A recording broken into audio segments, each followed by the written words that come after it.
Equipment's come so far. You know, you look at the stuff that you guys have got. I mean, the stuff is because of Mogadishu. That's where it came from. I mean, you look at the medical gear. That's a direct descendant of me working on a wounded guy and other guys working on other wounded guys. Nobody carried a tourniquet. Well, why not? Well, yeah, why would you not carry a tourniquet? Because doctors said tourniquets are bad. Oh, sure. Because you put a tourniquet, there's necropsy or whatever, and the skin can die and all this, like, or you can just die. Yeah. Right. Well, this episode of the podcast is one of our favorites. We're honored to have on Kyle Lamb. If you're not familiar with Kyle Lamb, he spent 15 of his years in the Army with Special Forces, and he made his way to Delta just a few years after joining. He was involved in the Black Hawk Down situation, but as you'll see here in this podcast, he doesn't stand on scenarios that he has lived in his past, and he really enjoys being a student throughout all of his life. And everything that he does, he continues to move forward, humble himself, and stay as proficient as possible with shooting and medical, but then step into new worlds as far as building knives and tools, edged weapons, and even designing nylon kit with Viking Tactics. He talks about a lot of stuff going on in his life, history, and just really a humble guy. And we're honored to have him on today, and we hope that you guys really enjoy this episode. And if you get a chance, check him out again at Viking Tactics. He's also got a lot of leadership books. One of them that we really enjoy, which is called Leadership in the Shadows. It's a fast read, and it's full of very surgical wisdom. Not a lot of fluff, just straight to the point, good content. We'd also like to thank one of our big sponsors, Patreon. You guys make this kind of content possible, and in fact, we answer some of your questions for him in this podcast. And of course, to our buddies over at Americana Pipe Dream. You guys make some awesome gear and apparel, and we appreciate the support. So, hope you guys enjoy. Kyle is also great at keeping other people humble, which you will see him do to Josh, and it's a beautiful thing. Thank you. Well, thank you for being here. We're honored to have you, and I appreciate your time and just willingness to sit with us and meet with us and have a little bit of a chat. And it's cool that a lot of people who are probably listening to this are aware of you, and there's still a handful of people who may know the name, but don't necessarily know your story or your background. And I remember growing up in the firearms world listening to some of your stories. So it's an honor for me to be able to sit with you and just have some conversations and ask questions. Yeah, I've been coming up with a list of questions for you too, so I'm ready for this. Yeah, I'm so glad he pointed at you. Thanks. No, it's good. It's good to be here. It's I'm excited for you guys, and this, I call it dirty, nasty, stinking civilian, but I like it because I'm a civilian just like you cats. Sure. So no matter what our background is, when at the end of the day, even guys that are military law enforcement, they're still dirty civilians at the end of the day, Of course, exactly. Good. Okay, so first, icebreaker question. Who do you think that you most relate to from any character in the Bible? Oh, Benaiah. How's that? okay, remind me who he is again. Go on. That's it. People read the Bible and you'll know that guy was the most awesome dude. He wasn't a good guy like, Sure. He was a rough character. I had a guy call me that one time. He's like, "You're like Benaiah." And I was like, what does that mean? Yeah. So then I started looking for him, and he was a guy that was the bodyguard for King David.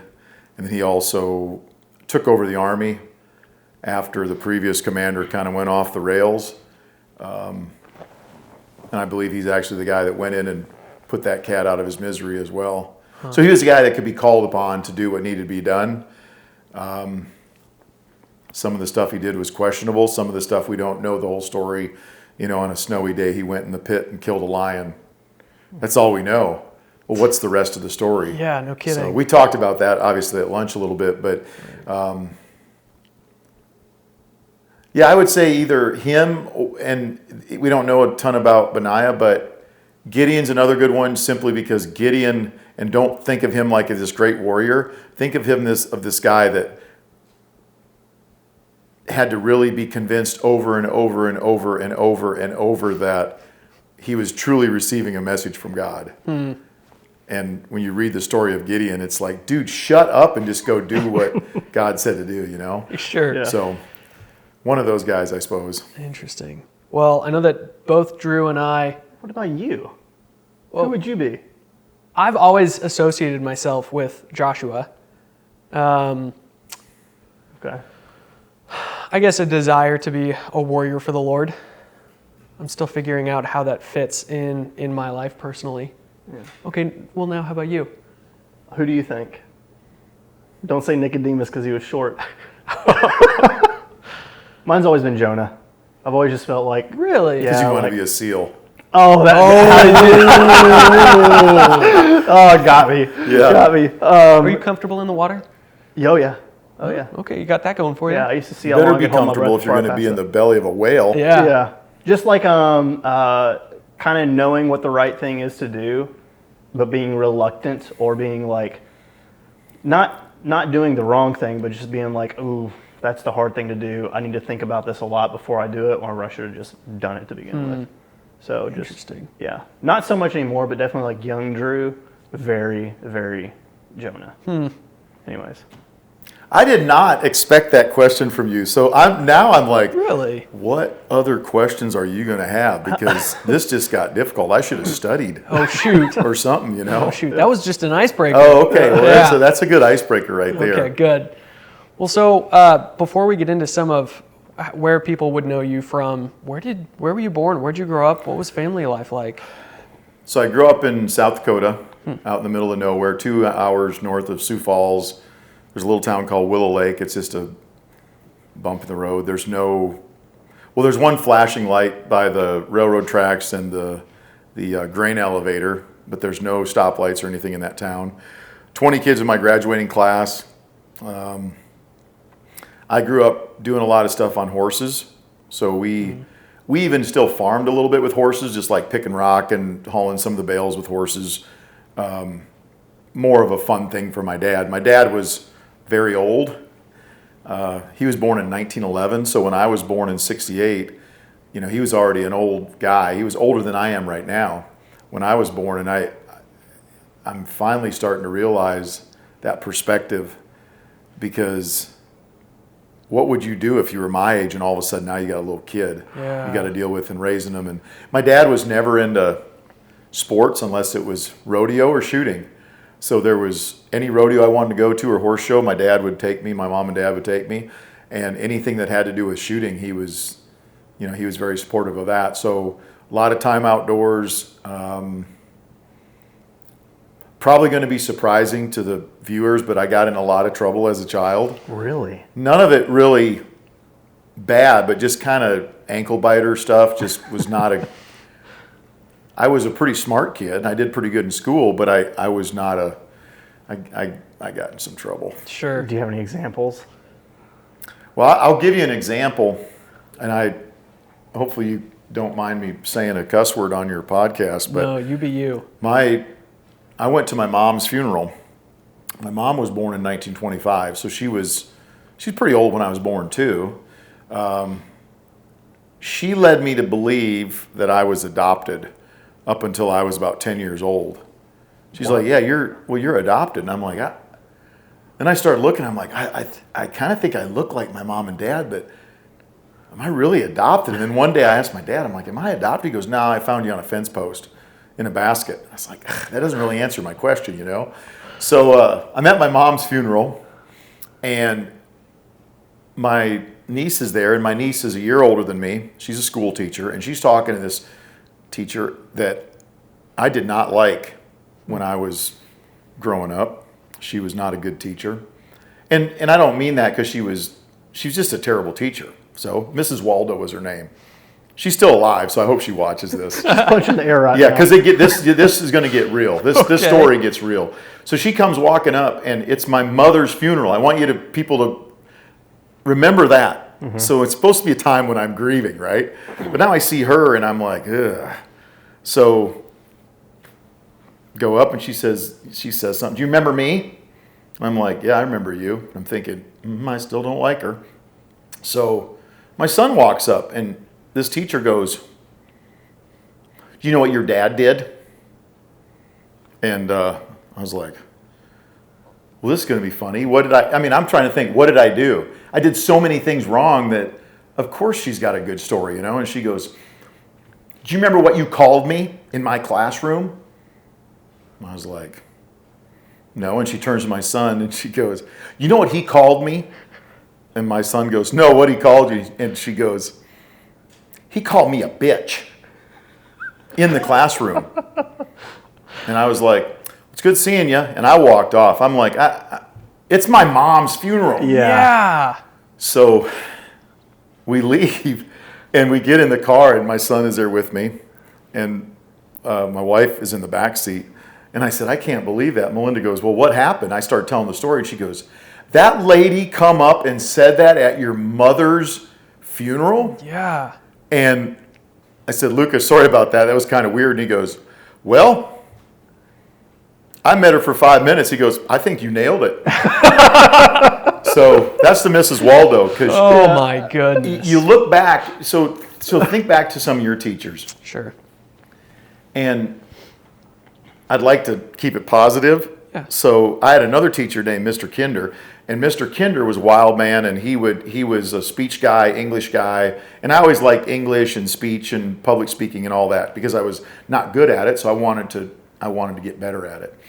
So we had a kid in our class that was kind of an outcast, and there's only 20 kids in your class, sometimes you got to be the outcast and the jock as the same guy or whatever, you know. Right. So this kid rode his motorcycle, and he was kind of I don't want to say dirtbag because he's a good guy. He just was kind of a dirty dude, like dirt under his fingernails and all that because he was working on his bike and whatever. So he had this dirt bike. So Mr. Kinder says, well, you got to have something to speak about. Well, what am I going to speak about? You know, and for me, I'm like, I can speak about horses or I can do this or farming or whatever. And he's like, I don't know. And he goes, well, you ride your motorcycle every day. What do you want to talk about your motorcycle? Well, I guess I could do that. And he goes, well, like, what do you do? When you're wrenching on your bike, what are you doing? Well, like I change oil. And he goes, well, teach us how to change oil in your motorcycle. Well, how am I going to do that? And he goes, what do you mean how are you going to do that? Well, you're going to come out. And he says, no, you're going to bring your motorcycle right into school. We're going to bring it in the classroom and you're going to do it right in the classroom. That is truly a good teacher. Yeah. Because what is he doing? He's looking for that golden nugget that he can pull out of you and make you be a better person. Right. And the way to make somebody a better public speaker is let them be a public speaker on something that they're confident in and that they like. If you tell them to talk about something stupid, yeah, that's uncomfortable. But this kid, he did a spectacular job because he was just showing us what he loved to do. And it always made me think back, to Mr. Kinder. And then a few years ago, he wrote me he said, I had a guy in school that had a lot of mannerisms like you. And I had a kid named Kyle Lamb. Are you the same kid? And I'm like, yeah, that's me, Mr. Kinder. I was all excited. And I said, I wrote a couple books. Can I send you one of them? So I send him a book, and 2 months later, I don't hear anything. So I email him again. I go, did you get the book? What'd you think? He goes, yeah, I got it. It's fine. And I thought, uh-oh. He's the English teacher, so he wasn't going to give me an attaboy for that book. But, of course. It was kind of crazy. But that's, when I teach, I want to be the teacher that, and people say instructor, you're a teacher. That's what you're trying to do. Sure. And when I'm instructing people, I try to get the best out of them that I possibly can because not everybody's the same. And that's what I've done professionally for the last many years, Sure. I kind of went away from growing up in South Dakota. I eventually met my wife when we were both 15 years old, and we got married right before I left for the military. And we've been married now for, I think that's 35, 36 years, That's something like awesome. that. So. Did you always know that you wanted to join the military? Or did you kind of have to learn it on your own? No, I knew I wanted to do something like that. There were things I wanted to do. I wanted to be a professional baseball player, and then I realized that I wasn't good enough to do that. And I'm kind of joking there. I really didn't ever want to be a professional baseball player. But one thing I did want to do, I really liked rodeo, but I've always been I'm tall, so I'm 6 foot tall, which is not tall, but it's very tall for a rough stock rider. Sure. So there's there's really no way. I mean, you look at these bull riders, they're all these little dudes, and they're just strong as an ox. So I was gangly and probably not as strong as an ox, and so I wasn't good at that either. You know what I mean? I can ride a horse, I can rope, I can do all that stuff, but when it come to riding rough stock, I was, I wasn't anything. It just wasn't going to happen. So that wasn't going to happen. And then I was kind of thinking law enforcement or military. And law enforcement, I didn't really have that in my brain very long because I really wanted to do the military thing. And all the pictures I drew and all the stories I wrote as a kid were all like military stuff. And I was big into guns. And I should rephrase it. I wasn't big into guns. I was big into shooting, kind of like I am now. I'm still not a gun guy. I'm just not. But I really love to shoot. I got a lot of guns, sure, but they're all the kind of guns I like to shoot. So when you look at my gun vault, there's a lot of ARs in there. There's not, I don't own an SKS. Sure. I did, to celebrate Obama getting reelected, I did go buy 2 AKs because I figured they'd be collector's items pretty soon, but shooting led me to kind of the military thing. And then I had people around me. My dad never served. He was at the right time from 1911, till he died in 88, or I'm sorry, in 99. What was I going to say about him now? Now I'm losing my train of thought. Oh, you said he wasn't in the military? Oh, yeah, so he wasn't in the military. I had a brother that served in the military for a little while. But I had other guys. There was a guy named John Cohen who I still talk with on a regular basis. He's 80 years old now, and he was a guy that really, I looked at him and I thought, man, I want to be like this guy. And he was a wild man. He served a little time in the Air Force. He was a cop, bus mechanic, farmer. I mean, he did it all. But the thing that he always come back to was shooting. He always was shooting. So whether it was shotgun or accuracy stuff, whatever, he's a good guy. And he had this mindset that was different than some of the people in my hometown. And that just stood out to you, just that mindset. Yeah, that yeah. character. And he was raised in an orphanage. So his mom died when he was just a little kid. He was there when his mom died. So him and his sister got put in this orphanage, and he just hated everybody. And then he realized that if he went to church, he could see his sister. Wow. So he started going to church just so he could see his sister sitting over there. Of course. And he's like, now who's this Jesus guy? And then he realized that he didn't have to talk to somebody else to talk to Jesus. He could just talk to him on his own, And he's the guy, I don't know if you've heard me say this before, but talks to Howard. So he came up with this thing one day. He goes, his wife had a stroke, and he took care of her for 10 years before she passed away. Like every day, took care of her. And he said, yeah, it gets tough sometimes. Sometimes I just got to talk to Howard. And I go, Howard? And he goes, boy, don't you read the Bible? And I go, yeah, I read the Bible. And he goes, it says right in there, Howard be thy name.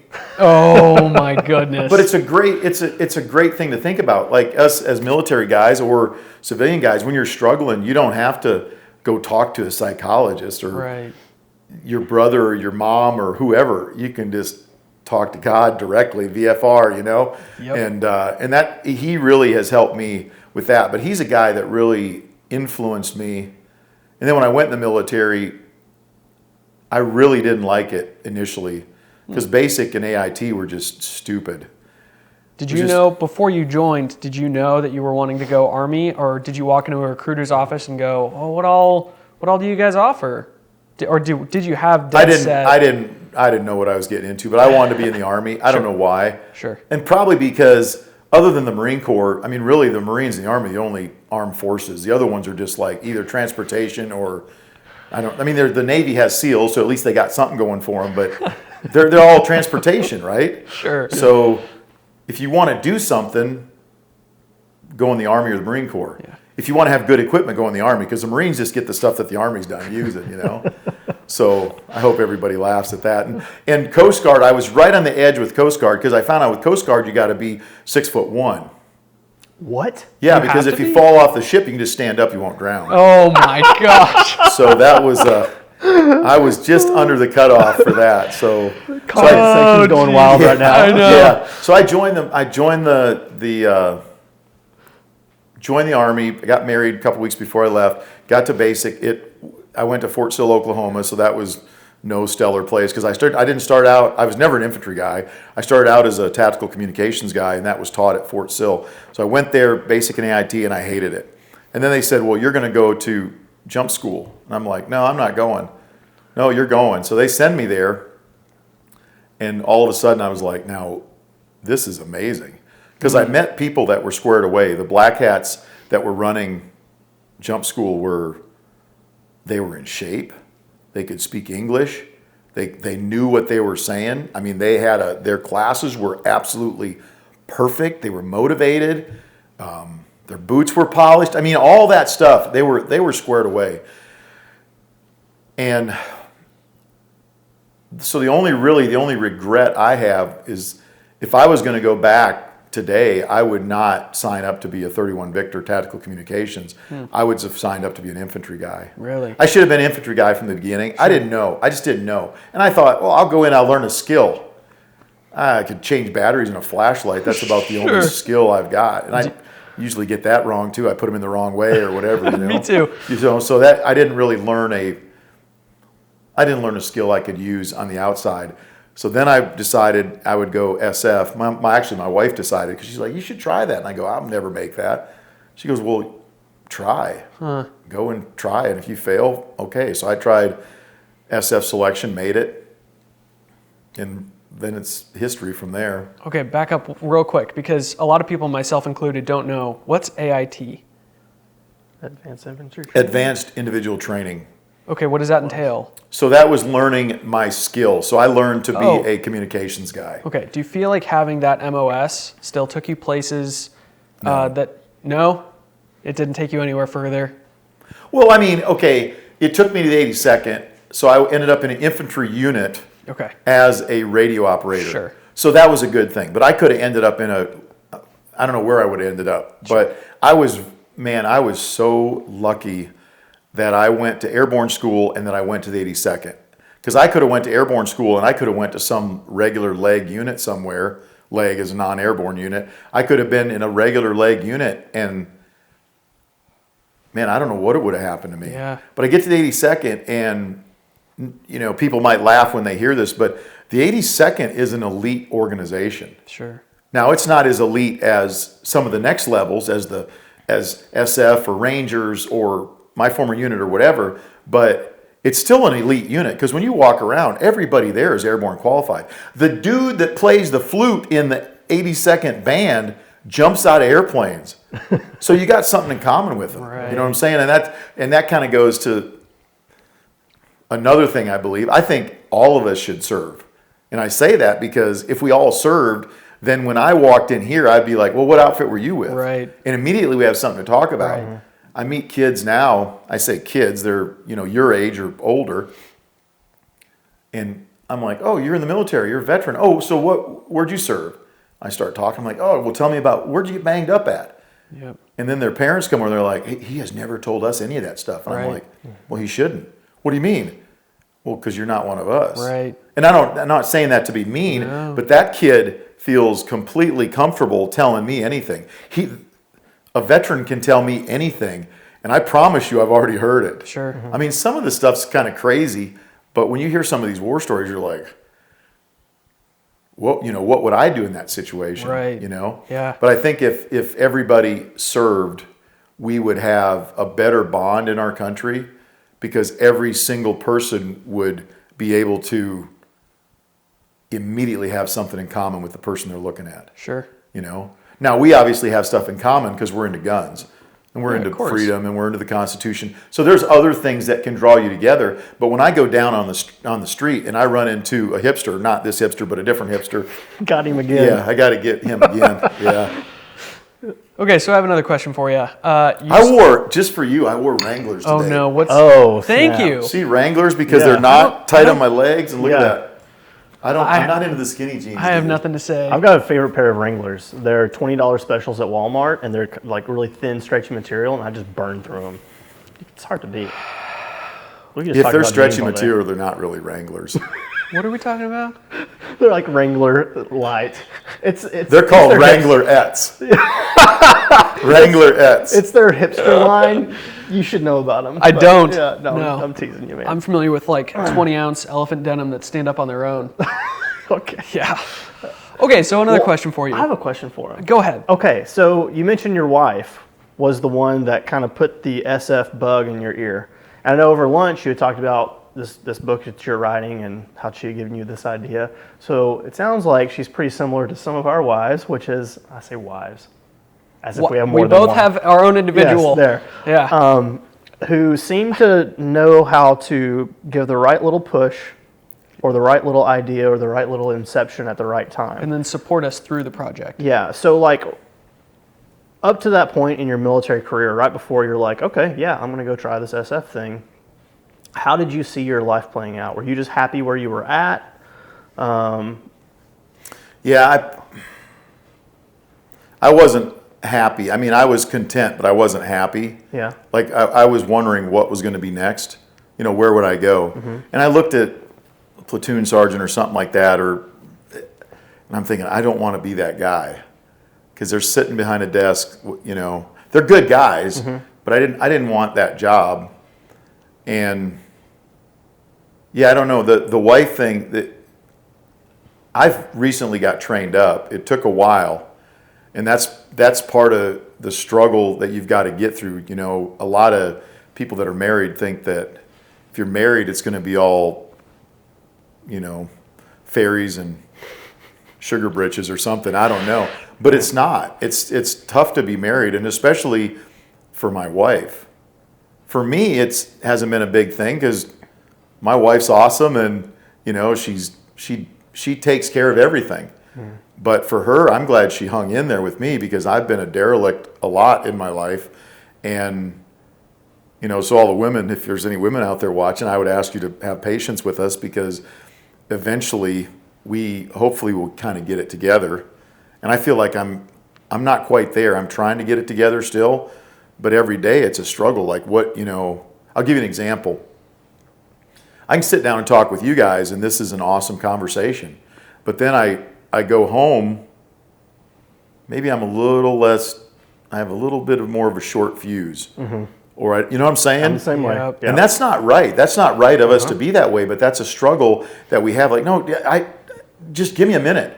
I would never say that to you guys, but I'll say that to my family. Right. And that's not the way to be. And I think that if you can get through those early years struggling, especially now when, you know, when my wife and I were first married, we both had jobs, multiple jobs. I mean, as a military guy, I had other jobs, and my wife had a couple jobs, and then we had kids, and then my wife was at home with the kids until they went to school, and then she would go and do a job while they were in school, and then made sure he was there to drop them off and pick them up. And then she started teaching school, and she was there was all this, she worked really hard to do what she's done. She didn't get to have a career so that I could have my career. So she's made more sacrifices than I ever have. You know, I mean, my job was easy. I got up in the morning and I went to work. Yeah. What's the big deal? Yeah. Yeah. And, or, you know, deployments. What would you rather do? Would you rather be downrange doing exciting stuff and knowing exactly what's happening, or be at home taking care of the kids, driving my son to hockey, driving my daughter to volleyball, teaching school, doing all this stuff, cooking meals, taking care of the horses? I mean, all this stuff is happening, and she has no idea what my status is. Ugh. Zero. So, yeah, you got to give your wife credit. Our spouses it should be an important part of who you are. And for me, I mean, that's and I guess where I was going to go with that, we've had some good fights. Sure. But you got to get through that. And when you finish that fight, it's got to be like, okay, we're done, and that's forgiven, and you move on. Right. If you're going to hold that, if you feel like you have to hold a grudge, you just need to cut your losses right now, because you're never going to get along if you can't just literally forgive and forget, you know? Yeah. Yeah. Well, it's funny, I started dating my now wife when I was 15. And if I could go back, I wouldn't change anything, but I still do think about having conversations with Marine recruiters in high school and thinking about the fact that I love this girl so much, I want to get married to her. And I'll bet you if I do join the military, we won't get married. And that was my thought process in high school. As a 17, 18-year-old kid, that's all I could really picture. And life has led me to where it is now. And again, I still think about if I had joined, I wouldn't change anything because I have loved, where life has taken me. But in regards to your story, what was it like going through basic after just getting married? And what was it like being away from her? Had you spent time away from her for periods of time, or was this kind of the first time? Yeah, so I went to basic, and most of my instructors, the drill sergeants, were 13 series, so they're like 13 Bravos, which is cannon cockers. So I'm not going to say they were stupid because they weren't stupid, but most of them were deaf, so they couldn't hear anything that's going on. They were strack dudes, but one of the things that got me was I snuck down one night and I used the telephone and I got caught. So I got smoked, which I didn't mind getting smoked because I was in shape. When I was in basic training, I ran my 2-mile run in 10:58. Wow. That's pretty fast. That's really fast. I couldn't hardly run a mile right now in 10:50. I could do it, but you know what I'm saying? I mean, Sure. That's really cruising. So getting smoked was no big deal. Well, this guy comes out and he tells me, he smokes me for a while, and then he tells me to stand at parade rest outside of his office. He goes in his office and he writes me a counseling statement. So I go in there he goes, read that and then sign it. And I read it and I wanted to laugh because it was so poorly written. I wish I had a copy of it because if I read it to you today, you would just fall out laughing. But it was also kind of a wake-up call, like, this guy is an E6 in the Army, and he literally can't conjugate a verb. You know what I'm saying? I know exactly what you're saying. Sure. Yeah. So I smiled and I signed it, and I got smoked some more for smiling. And I'm like, I hate this. I hate this because this guy is in charge of me, and I thought I was smarter than him. It took me a while to realize that conjugating verbs and being in the military have nothing to do with each other. Oh my gosh. Because he's way smarter than me because he knows how to be a soldier. I had no idea. So I'm looking down my nose at him, and I see people do that. Like, there's people in D.C. that look down their nose at veterans. Well, they're just veterans. They're the people that had to join the military. Yeah, a lot of us kind of did have to join because what was my choice? I was going to be a farmer in South Dakota. Okay, I could have done that, but, well, they hate farmers too, so I guess either way I'm going to be hated. Sure. But soldiers know their profession. Truck drivers know their profession. Guys that dig wells for a living, they know their profession. So, and none of those guys would I want to tangle with. You know what I'm saying? Now, a politician, you can flick them off like a booger because there's some douchebag. I mean, there's a few of them up there. Eli Crane, one of my buddies, is a SEAL. He just got voted in. You wouldn't flick him off. He would flick you back. Sure. You know what I'm saying? But a lot of those people are just, they're ridiculous. So I learned at that point that it's about you knowing your job. It's not about where you came from. And that's the other thing. When I joined the military, I think I'd only met one black person in my life. And he was a guy that worked on the railroad in my hometown, and that was it. Then I go to basic, and all of a sudden I'm with a bunch of, there's white dudes there, but there's black dudes, there's Hispanics, there's whatever. And it was kind of entertaining at first. And then as I went through more training, I realized, like, this guy's a black dude and that guy's Hispanic and this guy's Asian or whatever. But when we all made it through SFAS and started the Q course, they were my teammates. Yeah. And there was never another, we still give them crap. If you're from Chicago or whatever, we're going to give you crap. And they're going to give me crap for being from, living in a sod house. That's how I got my call sign, Sod Buster, was growing up in a sod house in South Dakota. That's something they made fun of me about. Well, there you go. But Yeah. I'm a teammate of theirs, regardless of what color I happen to have been born as, Yeah. And that team component, as you already pointed out, still has to be shared with your spouse. Was it hard to maintain a strong and functional marriage while you're building investments, friendship investments, teamwork investments with other people for more and more and more hours a day when you're not necessarily spending a ton of time with your wife? Yeah, of course. I mean, that just is common. And we went back to an award ceremony here a while back. They upgraded some of us for Somalia, and there were I think there were 3 of us that had the same wives we had in Somalia. And one of those was already a retread. He'd already been divorced and married this gal before Somalia, and they're still together. And then there was the Sergeant Major. He still had the same wife, and then I still have my wife. So I'm talking like 50 people there, and I'm probably missing some. I'm sure there was others that I couldn't bring to mind, but everybody I looked at was divorced.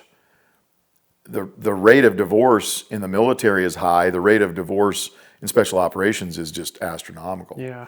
And I don't know, part of me, I really can't blame some of these women because we're not we're not easy to hang around with. Sure. We're just not. I mean, most of us have egos, and you kind of have to have an ego to be in that position, to even to try out for that position.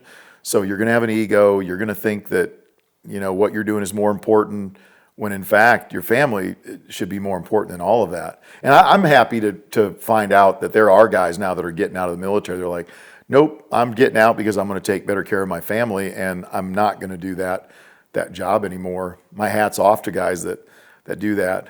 And I'm lucky because I made it through. I still have my wife and my kids, and I've got grandkids now. Awesome. So I get a nice little paycheck every month. Good. So that's good. Those other guys are not going to get that, but maybe that's a way for them to keep their family too. Sure. So Of course. Okay, so did you have a question? How long did you know your wife before y'all got married? let's see, I guess 3 years. Okay. Because we met at 15, we got married when we were 18. Awesome. Okay. Can you imagine? I looked at my kids and I thought, if they got married at 18, I would lose my mind. Of course. Of course. So I asked my father-in-law a while back, a few years ago, I said, so Dick, his name is Richard, so I like to call him Dick. Understandably. You know? Yeah. So he's a great guy. He's awesome. Cowboy from South Dakota, you know. And he's an awesome dude. But I said to him, I said, how did you deal with me and Melinda? How did you deal with that?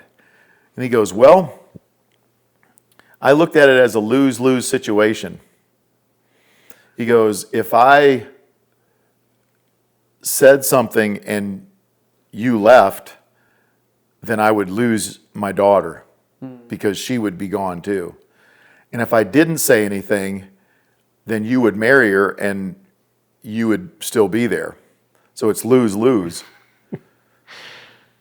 He's like, he calls me big fella. He's like, well, big fella, I love you now, you know. And I was like, I'm glad to hear that, but it's because, and the reason I asked him that is because I was struggling with my son-in-law, because it's your son-in-law.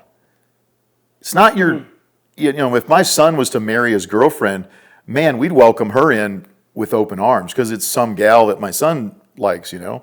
But when it's my daughter, like it's think about that. I still look at her like she's this tall, you know. And so that has been very, very tough. So back to Johnny Dog Cohn, he says, he's the guy that gets me back in the straight and narrow. When I have those struggles, he says, just remember two things, patience and compassion. I'm like, no. He's like, no, shut up. Patience and compassion. So if you're working with somebody, and apply this to your family, don't look at it outside, because it's easy to do this with strangers on the street, which is stupid, but it's hard to do it with your family. But if you have patience for your family and compassion, guess what? That will get you through everything. But if you add other things like you're bored or you're mad, or that doesn't work. You got to have patience and compassion. And those two, and it's hard, man. It's a struggle I have. And my son-in-law is an awesome dude. If you met him, you would absolutely love him. But once again, he's married to my daughter. Right. So that's the hard part. That's where I struggle, you know?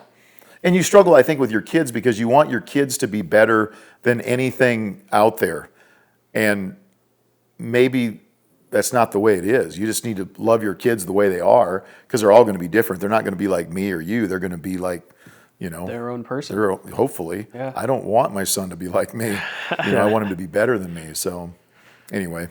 So I always catch myself being hard on our oldest. She's about to turn 4, but she's still, you know, there's a point where she was 3.5, and it's like my wife would have to remind both of us, like, you know, you don't have to be so hard on her.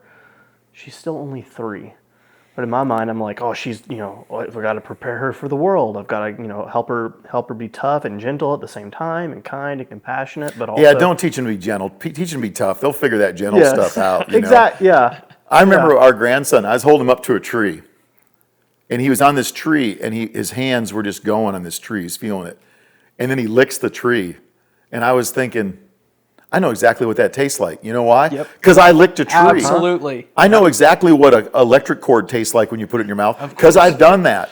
So let them go be children. And I think that's one of the things I see in America now is we're not letting kids be kids, especially boys. Girls need to be able to do that too, but boys we're destroying our culture of young men in our country because we're not letting them be bad boys, tough boys, fighting, doing all the stuff that boys need to do. And then they end up acting out, and then they get in trouble, and then it starts that whole, let them be boys. Yep. Just let them go, you know? So instead we're drugging them, and then you've wrecked them for their whole life. Yeah. So Yeah, we just took out our middle kid. She's like 2.5, and she just wanted to taste all the different kinds of grass and weeds on the ground. And of course, I knew which ones, like, don't put this one in your mouth, but I was like, okay, go for it. When I was a kid, I didn't know which ones not to put in my mouth, so I got a little sick every now and again. You had to figure it out. Yeah. I mean, think about that. What does grass taste like? Yeah. You know. Absolutely. What does alfalfa taste like? It's a little richer. I mean, we know this because we've done it, or wheat. I mean, I grew up as a farm kid, so I would go out there and rub some wheat in my hand and chew it up to make it into gum and then spit it out or whatever, you know. But anyway. That's funny. Man, you guys have taken me down a crazy path. I love it. I thought we were going to talk about guns and stuff like that. And man, to be honest, speaking of which, What do you got? I wanted to show you something. Oh, yes. Golly.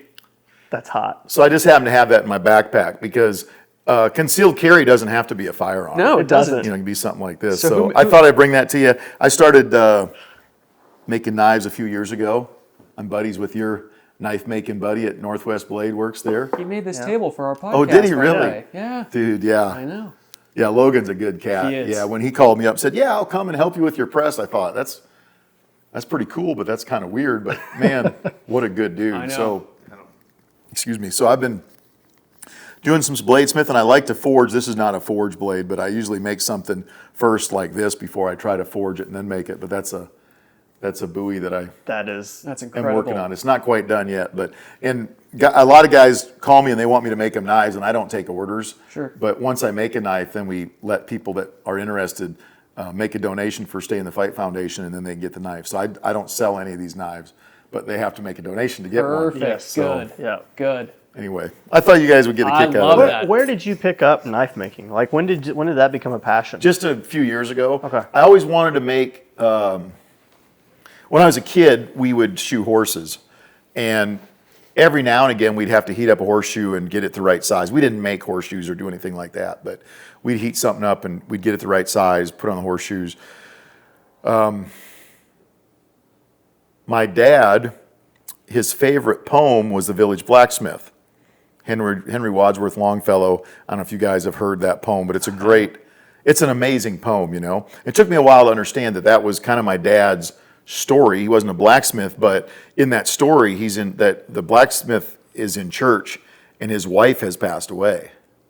And my dad had that happen because his first wife had passed away. But I didn't pick up on that till later, you know. But So if you're a man, and maybe women feel this too, I don't know. I haven't transitioned to being a woman yet, but I hear that's a thing now. Yeah. yeah, I hear that. I have transitioned from rifle to pistol a few times, Oh, but I sure. haven't transitioned from anyway. So I looked thing. around and I said, who doesn't like blacksmith stuff? Right. I mean, just like a dude with a hammer in his hand, that's a cool dude, whether it's a blacksmith or Thor Sure. or whoever. I mean, like that's a cool cat Well, right and there. you don't have to know much about blacksmithing to really already appreciate or think it's cool. Right Yeah, out like of the an gate. anvil. Like, I mean, even if you like Bugs Bunny and Roadrunner and the coyote and the anvil, I mean, like there's So cool. Yeah, the anvil's cool, the hammer's cool. So I somehow a guy that I had in several classes, John LaBella, I think he was the guy that finally said, hey, there's going to be a tomahawk making class up in Ohio at what's the name of that place? Cantor's Cave, Ohio. It's at a 4-H camp type setting, and I was like, man, that'd be kind of, yeah, I ought to do that, you know? I asked my son, hey, you want to go do this? Yeah, let's do that. It'd be fun. That wrecked me. So I went there and learned from this guy, Rich McDonald, who's just an awesome dude.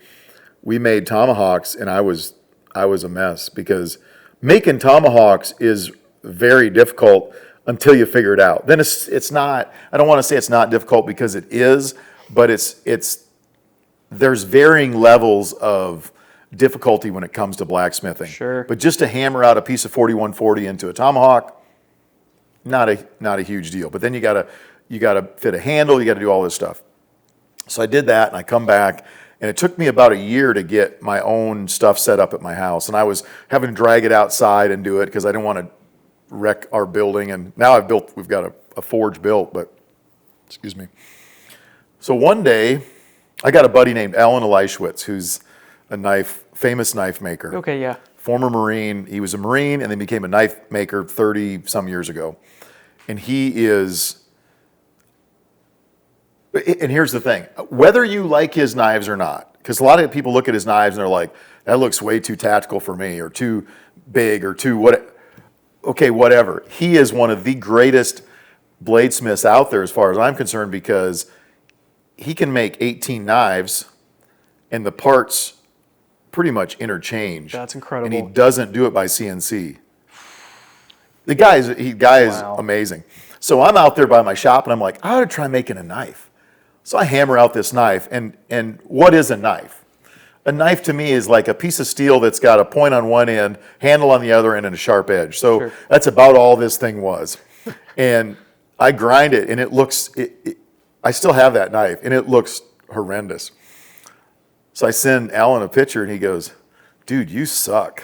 That's not what you want to hear For your from first. the top bladesmith dude out there, you know? Yeah. And I'm like, well, when you going to, I made some smart aleck remark, and he goes, yeah, I'm going to teach you. I said, oh man, I'm going to go to his shop. And I'd been to his shop, and I thought, this is going to be amazing. Yeah. And he goes, no, you're not coming to my shop. I'm coming to your shop. I'm going to show you on your equipment. Mm-hmm. So he shows up. Well, and here's the thing. I was breaking a lot of blades because I couldn't get them straight. And it's just this amazing learning process.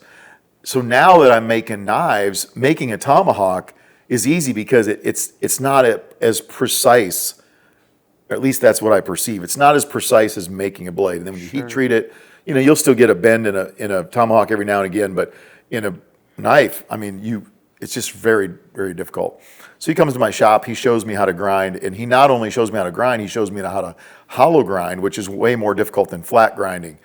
And I'm like, what about flat grinding? And he's like, I don't even want to say what he said, but something like flat grinding's for something like that. Sure.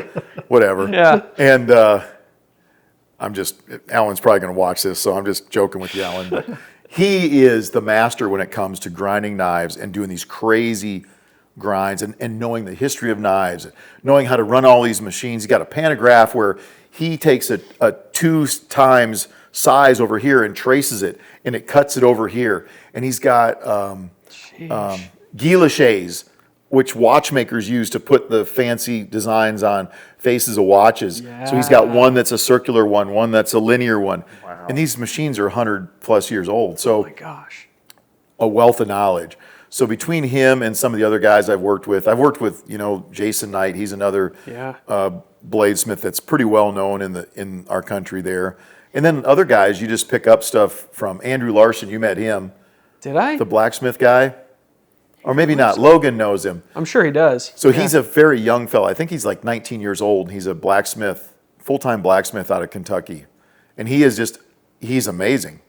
And Okay, yeah. so I invite him over, and we traded. I taught him how to shoot, and he taught me how to make tongs. So Good. we blacksmith a set of tongs. So what I like about it is I'm a student again, and I'm learning. I continue to learn. Next week, this time next week, I'll be in Kentucky learning to make tomahawks from a guy named Simeon England.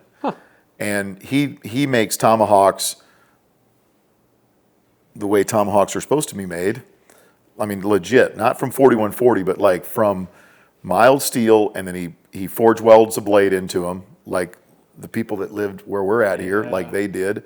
And because they didn't have a lot of high carbon steel, they only had so much, so it was they could take, wrought iron, and they could make something that actually worked, because you could have a sharp blade that's put inside of the So you tomahawk. have a different material type. Yeah, so you encasing split the blade. face of that tomahawk and you put this piece in and you forge weld it in there. Gotcha. Well, that's an art form. Yeah. I've done it several times. Like samurai swords. That same concept where they're encasing a piece of Yeah. carbon. It's a little different. It's similar to that. Yeah. Okay. It's very similar to that, but it's easier than making a samurai sword, sure. because it's only like this much. Right. But and I've never made a samurai sword, so quite honestly, I don't Sure. have a clue. I'll have to find a samurai to tell me, but Well, something interesting that you said there was that you were looking for being a student again. Was that component at all when you were, I guess not in infantry, but you were a commo guy, you were in 82nd, and you were looking for the next thing? Or was it your wife saying, I really think you ought to go try the next step? no, in it was this?" her driving me to go, because I looked at these Green Berets walking around. I'm like, I can't be one of those guys. She's like, you don't know that. You ought to try, So then I tried and I made it. But being a student, I think I've always been a student. I've always tried to learn something. So when I was in the 82nd, I shot competitively. So I shot Hunter's pistol silhouette. If you don't know what that is, you're shooting, tiny little targets at distance with a pistol. Right. So I had a 32 H&R Magnum, a 10 or 12 inch barrel. I forget how long they were. There was certain rules with a 25 power scope, and you shot it like a rifle, but it's a pistol. It's a Thompson Contender, and I loaded these long rounds, and I mean it was crazy. But you're shooting targets at 100 yards from a standing position. Okay. And they actually shoot, some of them they have there's a class, and I never shot this, but they are allowed to lay down, and they lay the gun on the side of their leg, and they shoot 200 yards. And now I look at that, and I don't know if it was a big deal or not, but it was really, when I finally hit 10 rams in a row at 100 yards, man, I was ecstatic. Or hitting 10 chickens at 25 yards, and you get a little pin with the number 10 on it. Man, that meant more to me than, I mean, it was awesome, because I was learning something new. And throughout my military career, I was always learning. I was always a student, because you just had to be to keep up with, look at technology. Right. The new radios, the new explosives, the javelin, the whatever, we got to learn. The new pistol, the new whatever. So this gave me an opportunity to really become a student again. So since then, I do wood inlay now, with laying wire into wood, and I'm not, when people hear this, don't think I'm good at it. I'm just learning. I'm trying to learn this, and I mean, this knife turned out pretty good. Sure. But it takes a while. Alan Leishwood said, "Yeah, you do 100 knives, and when you get to 100, you should be able to make a pretty good knife." And he goes, "And if you can't, maybe you're just dumb, So I get to 100. I've got a little book I keep track of what I did in these knives, so I know if I screw something up, I can go back and kind of figure out what I did wrong. Yeah. And I'm over 100 now, and he's right. You get to 100, you at least you think you know what you're doing. I still screw stuff up, but Sure. but it allows me to be a student. So now I'm making a flintlock from the ground up. I've got a barrel and That's so cool. Sounds a awesome. barrel and a lock, and I took a class and learned from a guy, Ian Pratt and Ken Gahagan. My buddy Mike Hawkins, who has become a very dear friend of mine, his job in his real life is making body parts. So he makes like hips and, other implants that go in, whether it's something for replacing your cartilage or whatever. Yeah. And he's retired now, but he still does consulting. But he and I have become buddies, and we both work very well together doing this stuff because he's very patient and I'm very fast. So we're totally opposites. But somehow we get along when we're working in the shop, And I'm like Ricochet Rabbit all around doing stuff, and he's the guy that's Steady do Eddie. it. Yeah, he's going to do it correctly. But Yeah. he and I have become very good friends. So John Labella showed up at that first class. I haven't done as much with him, but I met Mike. He helped my son at that first class, and we just become friends. And That's too cool. yeah, so it's good. And I would recommend to you guys and that you are students as well. You can always learn something. Maybe you're just going to learn how not to do something. I took one class and I learned okay, I don't want to ever do it that way because no, I'm not doing it. Right. So before you went and tried out for, would it have been ODA, Green Beret? Define what SF? SFA, Special Forces Assessment and Selection, is so that you can go through the Green Beret course. So 18 series, yeah. Okay, so before that, and while you're a commo guy, how much time passed while you were in, but when you actually tried out? 3 years. Did you deploy at all during those 3 years? No. Okay. And then where were you that whole time? And Fort Bragg, North Carolina. did you enjoy that period of life? Yeah, it was. I mean, it was stressful because we were young, newlyweds, had a baby. Yeah. I mean, there's a lot of stress going on for my wife and I.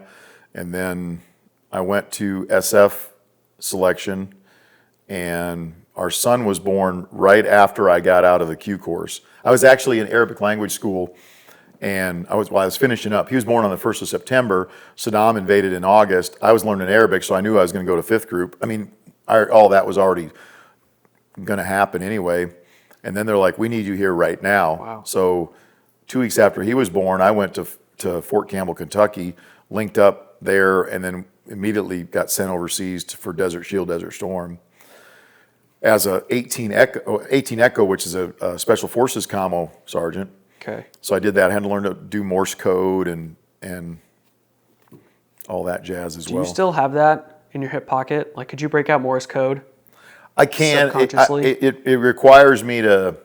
I'm better if I don't think about it. If I don't think about it, I can kind of do it. But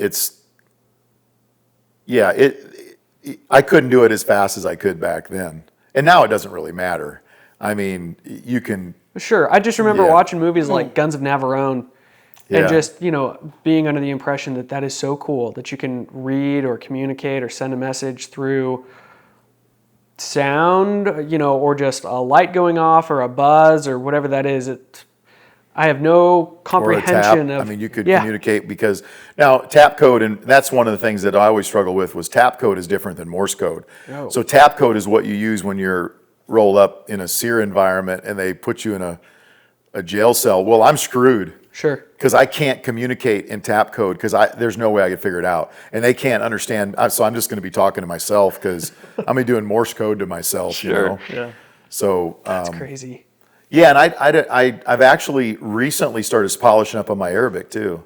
Really? I was teaching a class at SIG, and there's this big Mexican dude in the class. I think he's Mexican. Okay.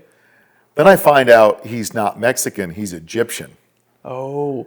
So big dudes are just big dudes. They all, Yeah. he looks like he's a brown dude. You know what I'm saying? I don't know Sure. if he's Mexican or whatever. Well, I hear him tell one of the guys over there, yeah, I grew up in Egypt. And I'm like, when I went to Arabic language school, I learned to speak colloquial Egyptian Arabic, not modern standard. So I'm like, I can speak Egyptian Arabic. So I'm on the range doing drills, and I'm thinking, now how do you say, I got to pull this out. I haven't used it for a while, Yeah. So we take the next break, and I walk over, and this guy's name is Sharif. He's standing there loading his mags, and everybody's standing around him. He's a big guy, and he's an awesome dude.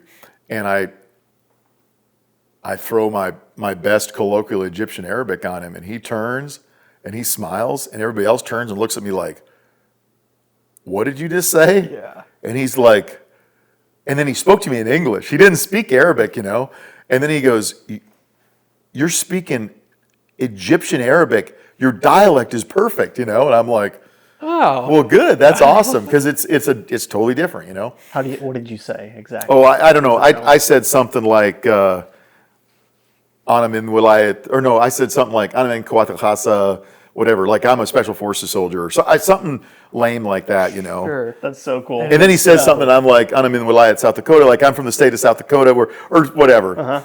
Flamikri or whatever. So he's like, whoa, and then he starts speaking back to me, and I'm like, I don't know. I'm like the RCA dog. I don't know what to say. And so anyway, he and I have become good friends since then, and that's good for a couple reasons. One is he's a Muslim dude, and I've told him. I just saw him up at SIG. He was in this class I taught, and I told him, I said, you have been a good remedy for me because I got to the point where all Muslims were bad. Yeah. And that's not true. That's not a true statement. Sure. So my buddy Dave Eubank, who runs Free Burma Rangers, he always says, love everybody and then shoot who needs to be shot. And he's right. And really that's, if you go through life that way, it's a little bit easier if you just love everybody, and then you can sort them out as you're loving them, Mm-hmm. And I told him, I said, you have been good for me because you made me realize that not all Muslims are bad. And he's super open. This guy will talk about anything to me. And that's not how most people are, especially when we are so different in the way that we were raised. He was raised in Egypt, Min Masr, that's how you would say from Egypt, And and I was raised in South Dakota. So I was raised to pretty much not like anybody other than people from South Dakota. Of course. And he was raised, he loves everybody. Yeah. Now, I'm not saying that there's not some Muslims out there are bad. I'm not saying there's not Christians that are bad either. But he has been able to become a buddy that he just lets me, I tell him what's on my mind. I'm like, what about this? Like our faiths are different but alike. There's certain things they don't believe that we believe in. We believe in, the Trinity, and they don't believe in the Trinity. But most of the other stuff is very similar. Sure. I'm not going to convert to Islam anytime soon. Right. But it's, why can't I have a conversation with that dude or any other Muslim about faith or whatever? Because they have faith, I have faith. They believe in Jesus just like we do. Right. But we believe Jesus did other things than what they believe, Right. So anyway, it's nice. And now I've started studying it again. I've signed up for a program with my whole family, Duolingo. That's cool. Oh. And they're doing their languages, and I'm doing Arabic. And I mean, my grandson, he's just crushing it. That's What's too he cool. learning? He's learning about 6 different languages because he's a little kid. So he can just soaks it all he can in. just rap so his dad's Argentinian. He's American now, but so he never would speak. He's like, stop talking about that. Speak English. That's what he'd say to his dad. And I'm like, dude, you're going to get a knuckle sandwich from your dad in a minute here. Well, now he wants to learn Spanish. Of course. So he's learning Spanish, Italian, Chinese, Korean. I think that's it. So they're not all Latin-based languages. No. So my wife is learning Korean and Chinese, and my daughter is learning Italian. My son-in-law, I think, is learning German because he's learning some Italian, I think, too. But since he speaks Spanish, Italian is pretty easy for him. Sure. And Portuguese. Right. The love languages and we talk about that. Like I'm like, I see these people that I'm competing against on this program, not my family, but other people. I'm like, they're learning Spanish. And I tell my son-in-law, I go, Spanish is just English with an accent. Sure. And he goes, well, Portuguese is just Spanish with a few beers in you. So it's kind of funny to hear that. I'm learning Arabic, and my daughter's like, well, you already know Arabic. Well, okay, I'm not competing against you. This is difficult for me to speak another dialect. Of course. But it's very fun, and How much training did you have as far as speaking that language before you actually hit fifth group? 4 months. 4 months of every day. How much can you learn if you just dedicate yourself to 4 months of every day? Did you have News we news. Schwaya. A little bit. Just a little bit. Thank you. Okay. Yeah, so the other thing is it's Special Forces Functional Language course. So they're trying to set you up so if you had to, you could get up and give a class. Oh. You're not really learning. I'm not going to sit and talk politics with somebody. Of course. But I'm going to be able to get up and say Modadala Dababat, anti-tank, Esala, weapon, Gehezalisalki, radio. So I'll know those basic things. I learned how to count. You know what I mean? I learned how to write my name. And that sounds completely ridiculous, but when we liberated Kuwait, and I was not one of the first guys up there, but when I finally got up there, they were like, can we get a picture with you, And I'm like, sure. And I start rapping Arabic. They're like, whoa, sign your name. So I sign my name, and then I sign it in Arabic underneath it, go in the opposite direction. They're like, they couldn't believe that I knew how to write my name in Arabic, Sure. which is not difficult, Another level of kind of the winning hearts and minds and building relationships. Yeah, and Arabic is such an awesome language. It's because it's written the way that it's spoken.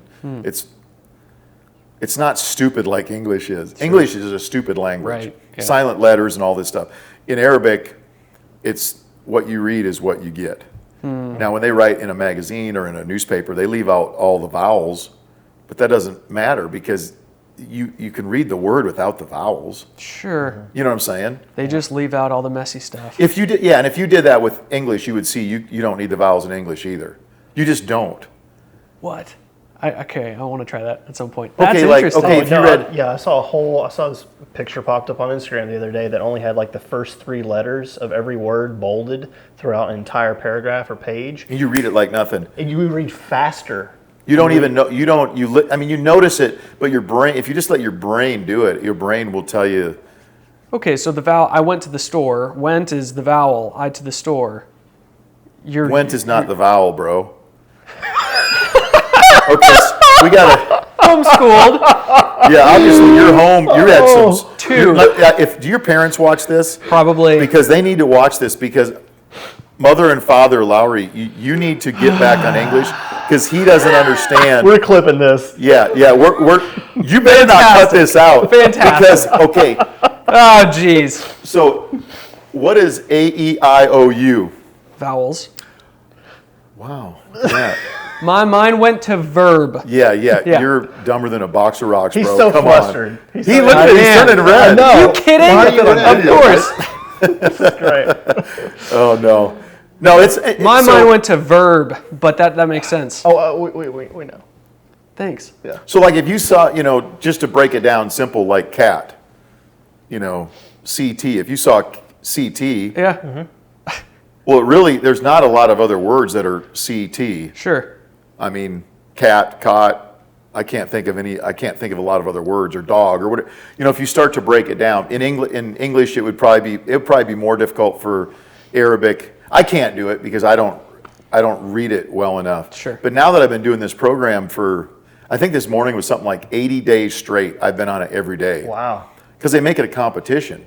So I'm trying to move on to the next level and do all this stuff. But it allows me to also exercise my brain. Right. And that's something I think all of us need to do, no matter what the exercise is. And like I shoot a lot, and I started shooting long range. Well, with long range, my brain's constantly got to work because you're trying to figure out what your holds are and doing all this stuff, and you got a lot of data that you're processing, whether it's from your binos or from your Kestrel or whatever. I think that's very good for your brain as well. Yeah. So we're gonna set you up to watch season after season of Wheel of Fortune after this. Thank so you. that you know the difference between consonants and vowels. Let's move on. What was your first deployment? Because you didn't even deploy, and then you went and hit fifth group. What was your first deployment?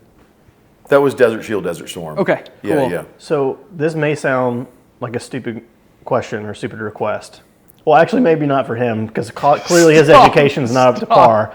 I'm familiar with Desert Storm. Like, I grew up in the 90s, even though... Go ahead.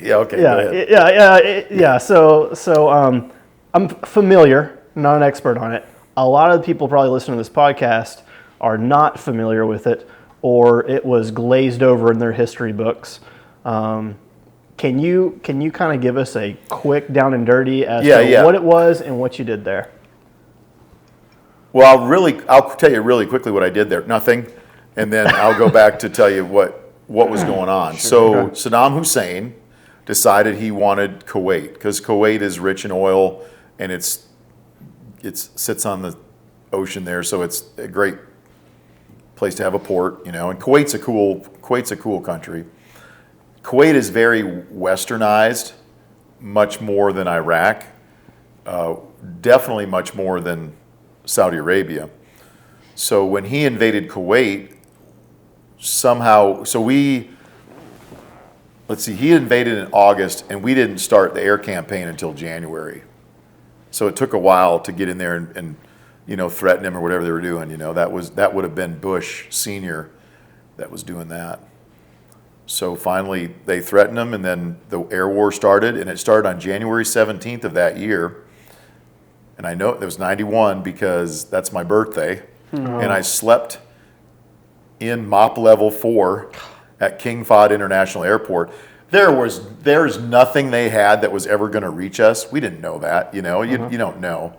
I mean, they had Scuds, and if one hit you, it probably would kill you, but they're not real accurate or anything. So at that point, the war started very quickly. We dominated through air power.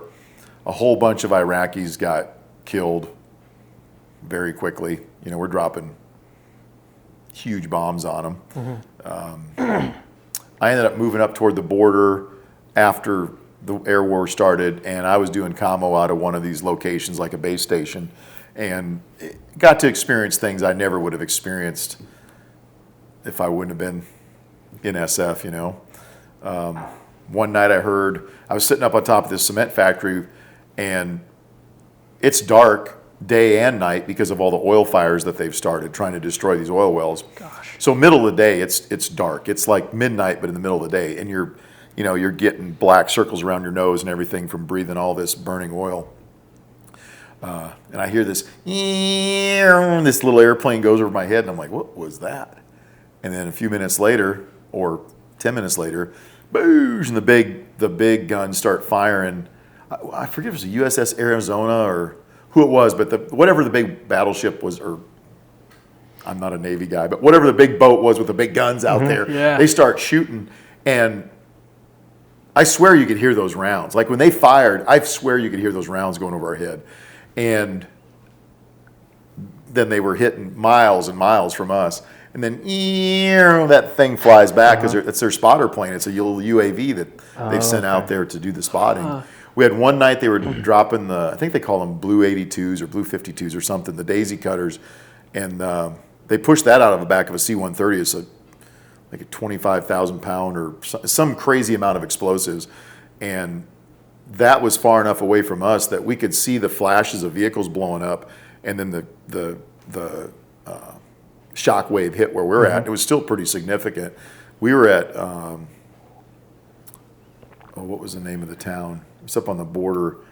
I want to say Kafaru, but that's not. Kafaru is the name of a hunting brand. It's something like that. It's like, I forget the name of that little town there. But anyway, so then we ended up moving up into Kuwait City, and then pretty much the war was over at that point. So it was chasing Saddam back into Iraq. And I believe, I think differently now than I did back in those days, but when we invaded Iraq for the GWAT, I believe that was probably because young George didn't like how old George got treated by Saddam, and I also believe, that there were other tentacles there. At that time, Dick Cheney was the VP.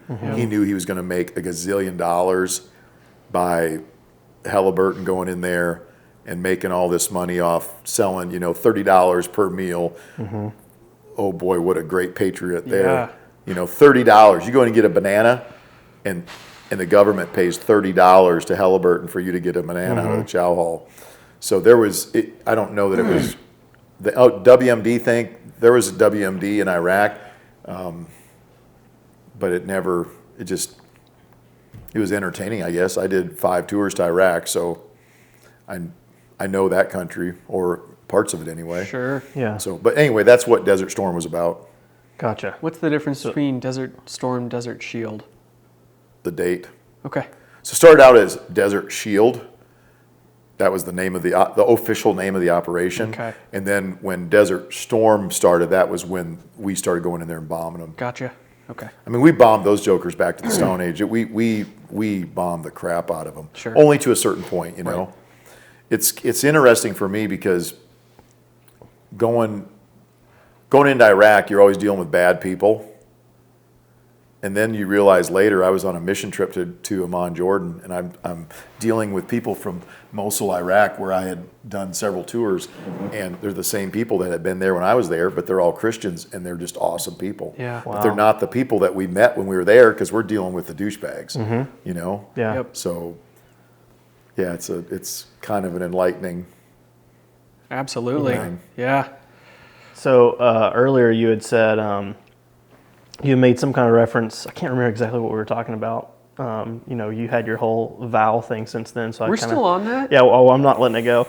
So Dude, I tried to help you, but I couldn't. I don't help you. remember that. you had said oh, we're talking about wives and marriages, and you're talking about before Mogadishu and after Mogadishu or something like that. So like you have Desert Storm, and then we have, you know, not to try and put like a highlighter on your career, your experience, but that is one of the hot spots that a lot of people know you from.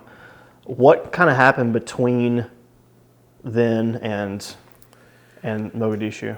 So when Desert Storm kind of chilled out, I got back 6 months after I left. I come back to the States, and they said, you know, you did a great job as a commo guy over there. We're going to put you in Battalion C&E.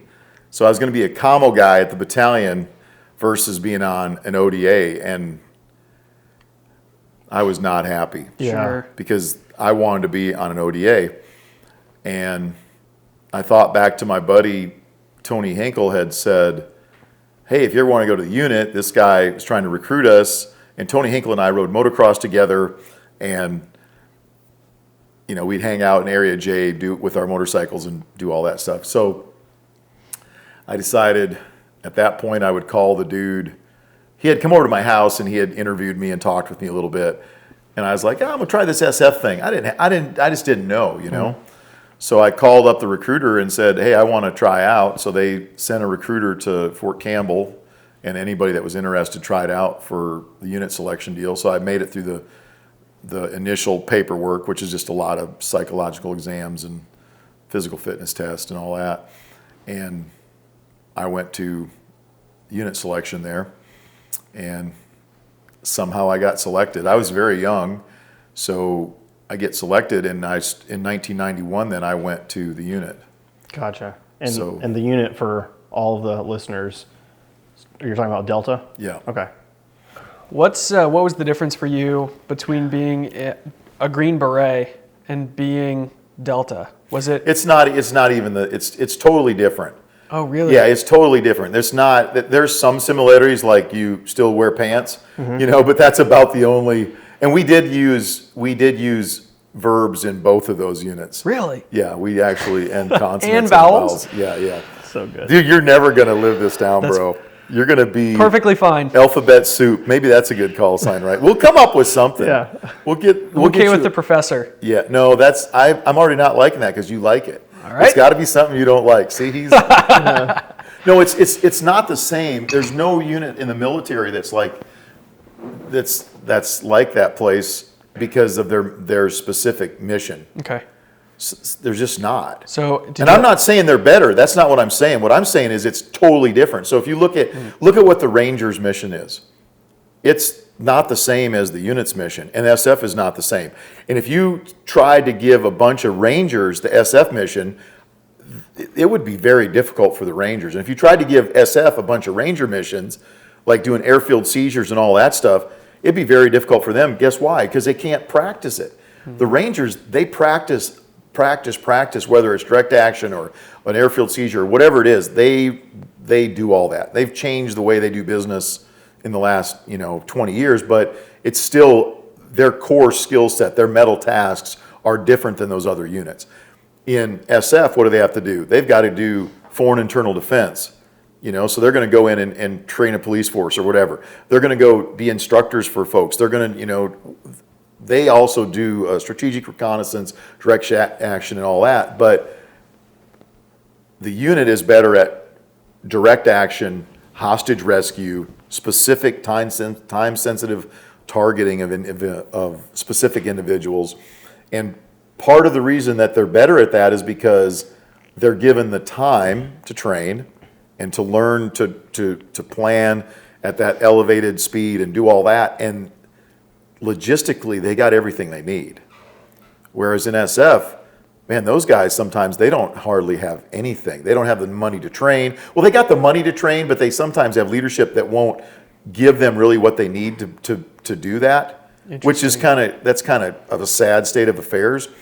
But in the unit, I've just never seen it where they didn't train, where they didn't have ammo or whatever. Whereas in SF, they're like, oh, we don't have any more ammo. That's a lie. Right. So why do we not have ammo? Who dropped the ball that we don't have ammo? Gotcha. So, you know what I'm saying? Yeah. So let's see. Totally different. They're different. As a commo guy, though, still did you retain same MOS? Yeah, I became an operator, so commo didn't matter anymore. Okay. I was just an operator. Yeah.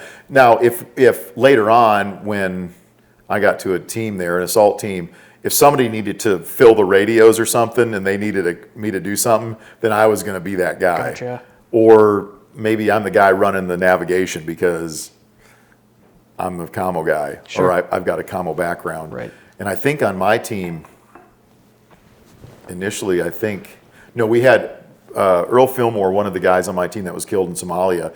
He was a 18 Delta, an SF medic. So any medical stuff he handled, any commo stuff I handled, and the rest of the guys were infantry guys. Sure. So then, but you didn't have to, one of the things that's upsetting to me sometimes when you see SF guys, like they'll take the 18 Bravo, the weapons guy, well, he's got to be the weapons expert. And you're like, he's not the best guy. This commo guy is a better weapons guy than this dude. If you need ammo, have him go draw the ammo, but then let this guy teach the class. Because, and I think now we're probably getting a little bit better at that. But in our unit, it was pick the right guy for the job. And, so I became the guy that was the shooting guy because I was shooting on the weekends and shooting competitively. And was that common, or were you guys kind of setting a new standard where you just let the right guy do the job who best fit the need? No, I think that we didn't start that. I think that. But was it unique to Delta? Because there's this assumption from the outside of the military looking in that you hear other guys say, well, this person was a leader not because he was a good leader, but because he'd been there the longest. This guy had this job, this specific MOS. Well, that's a different question. Okay. Yeah. So the question about leadership. So that's a tough one. Our unit, the intent was to put the right guy in the right leadership position. Did that always happen? No. But that was the intent. Was rank was immaterial. We didn't wear rank. Unless, some specific thing where we had to get in uniform, whatever. And you're like, oh, I didn't know you were an E8. I'm an E6 and I'm farther up the food chain than you are, which you wouldn't say that, but, that's just kind of how it worked out. Yeah. That didn't always happen. There was a time when we were picking the wrong people, to be instructors in our unit. Like we were picking dudes because they're dudes you're like, I don't want this guy in my squadron, go let him be an instructor. And then by the time I got to go be an instructor, they said that if you're going to go be an instructor, that means you're going to take this guy back as a troop sergeant major. So if you're going to send a guy here to be an instructor, you're taking him back as a troop sergeant major. Wow. That totally changed the dynamic, and it Right. changed who they were sending to be instructors, because all of a sudden they're going to send the guys that have been team leaders. And that's another thing, you had to be a team leader so that you could actually know how to instruct. Of course. Not that being a team leader allowed you to be a better instructor, but it allowed you to have the knowledge of leading a team so that you knew how to do all the tasks that you were going to have to teach in the operator training course. Okay. So, if it's CQB or it's protection or whatever, you had been at a level where you may not be the expert, but you know how it's supposed to happen. Right. Huh. Did you have a workup before you went to Somalia at all? Yeah, we never use the term workup because Okay. we did that all the time, and it was our pre-alert training. We did that every year. Okay. So a lot of units, it's kind of crazy, like a workup, and that's because they go on one mission every 5 years or something. Sure. We were on Always. alert every, I think it was there was 6 months that you weren't on alert, and then you were on alert for 3 months, and then so on. So you had to do there was a component phase where you were training. There was a pre-alert phase and then the alert phase. So pre-alert, there's all this training you had to do to kind of check the blocks. And it Gotcha. wasn't, do you have EO training and all that? It was like, do you have a will? Check. Do you have all your shots? Check. Is your weapon zeroed? Let's go down range. Check. Oh, you failed that? You're not deployable or whatever, So it was legit stuff. And then there were certain training evolutions we always went through that we had to go through before they said, yes, you are prepared to go on alert. Because when you go on alert, it's not like, the 82nd where you got 18 hours or something to deploy. We had 2 hours. Wow. So it was 2 hours and you're going to be wheels up, 2-4 hours depending on, what it was. But that's not a lot of time. But you were stationed in Somalia as... Well, we knew that was coming. Okay.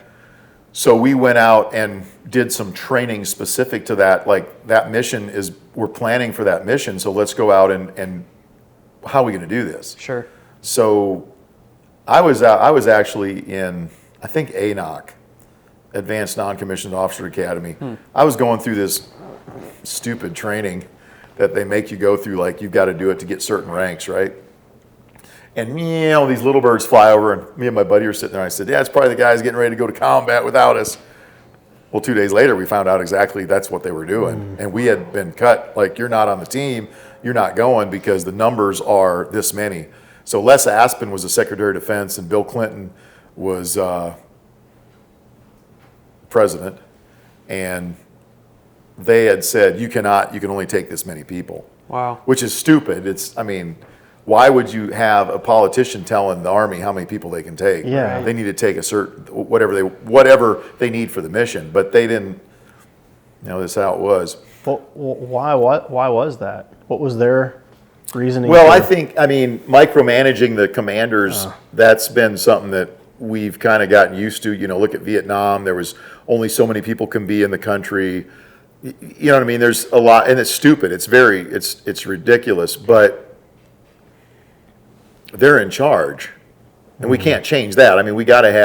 We can't have the military in charge because that's not how our Constitution is written. It's the civilians are in charge, and it just happened to be at that time the civilians that were in charge were not awesome. Yeah.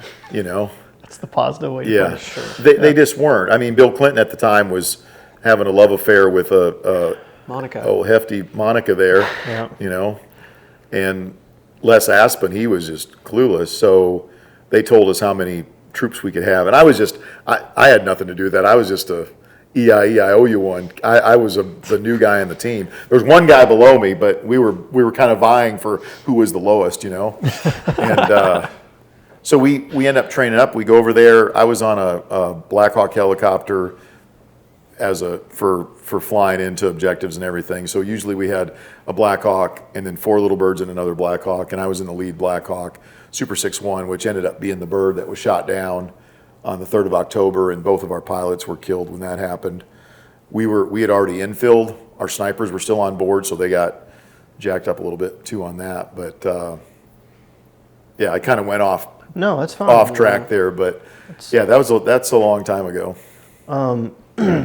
just kind of in the same spirit of explaining Desert Storm to a lot of people who may not know or that just needed a refresher, most people know of the movie that, kind of made the story even more famous to the masses, Black Hawk Down.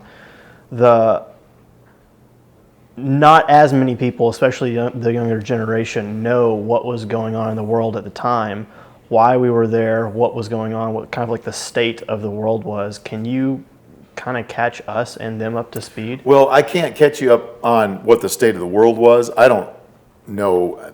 I mean, I'm not that switched on. But I can tell you what was going on in Somalia. Okay. So they had people were starving to death there. So there's a famine going on in Somalia. People are leaving where they live, and they're taking their family, and they're going to Mogadishu. And most of them are not jumping in their car and driving to Mogadishu. They're walking days, weeks to get to Mogadishu, because that's where food and medical aid and everything was coming into. So you look at like Ilhan Omar from Minnesota. Mm-hmm. She was long gone by that time. She was from one of the very weak tribes. But they had money, so they were able to get out early. So she wasn't even there, you know what I'm saying? Mm-hmm. Yeah. So it was the Habagetter clan was the clan that was kind of running. And for you guys that are historic geeks out there, I might get some of this wrong, but this is my perspective of kind of how I saw it. So what would you do for your children? Anything. Yeah, that's the right answer. You do anything, and that's what these people would do.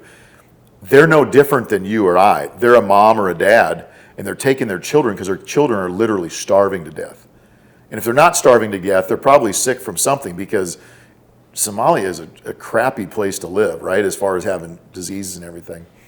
So they get to Mogadishu, and they realize they're from the wrong clan, and that a guy named Muhammad Faradid, in charge of the leader of the Habagetter clan, they've kind of taken over, and they're taking that food stuff and that medical stuff, and they're giving it to their people, or they're selling it to other folks. So that's part of the problem.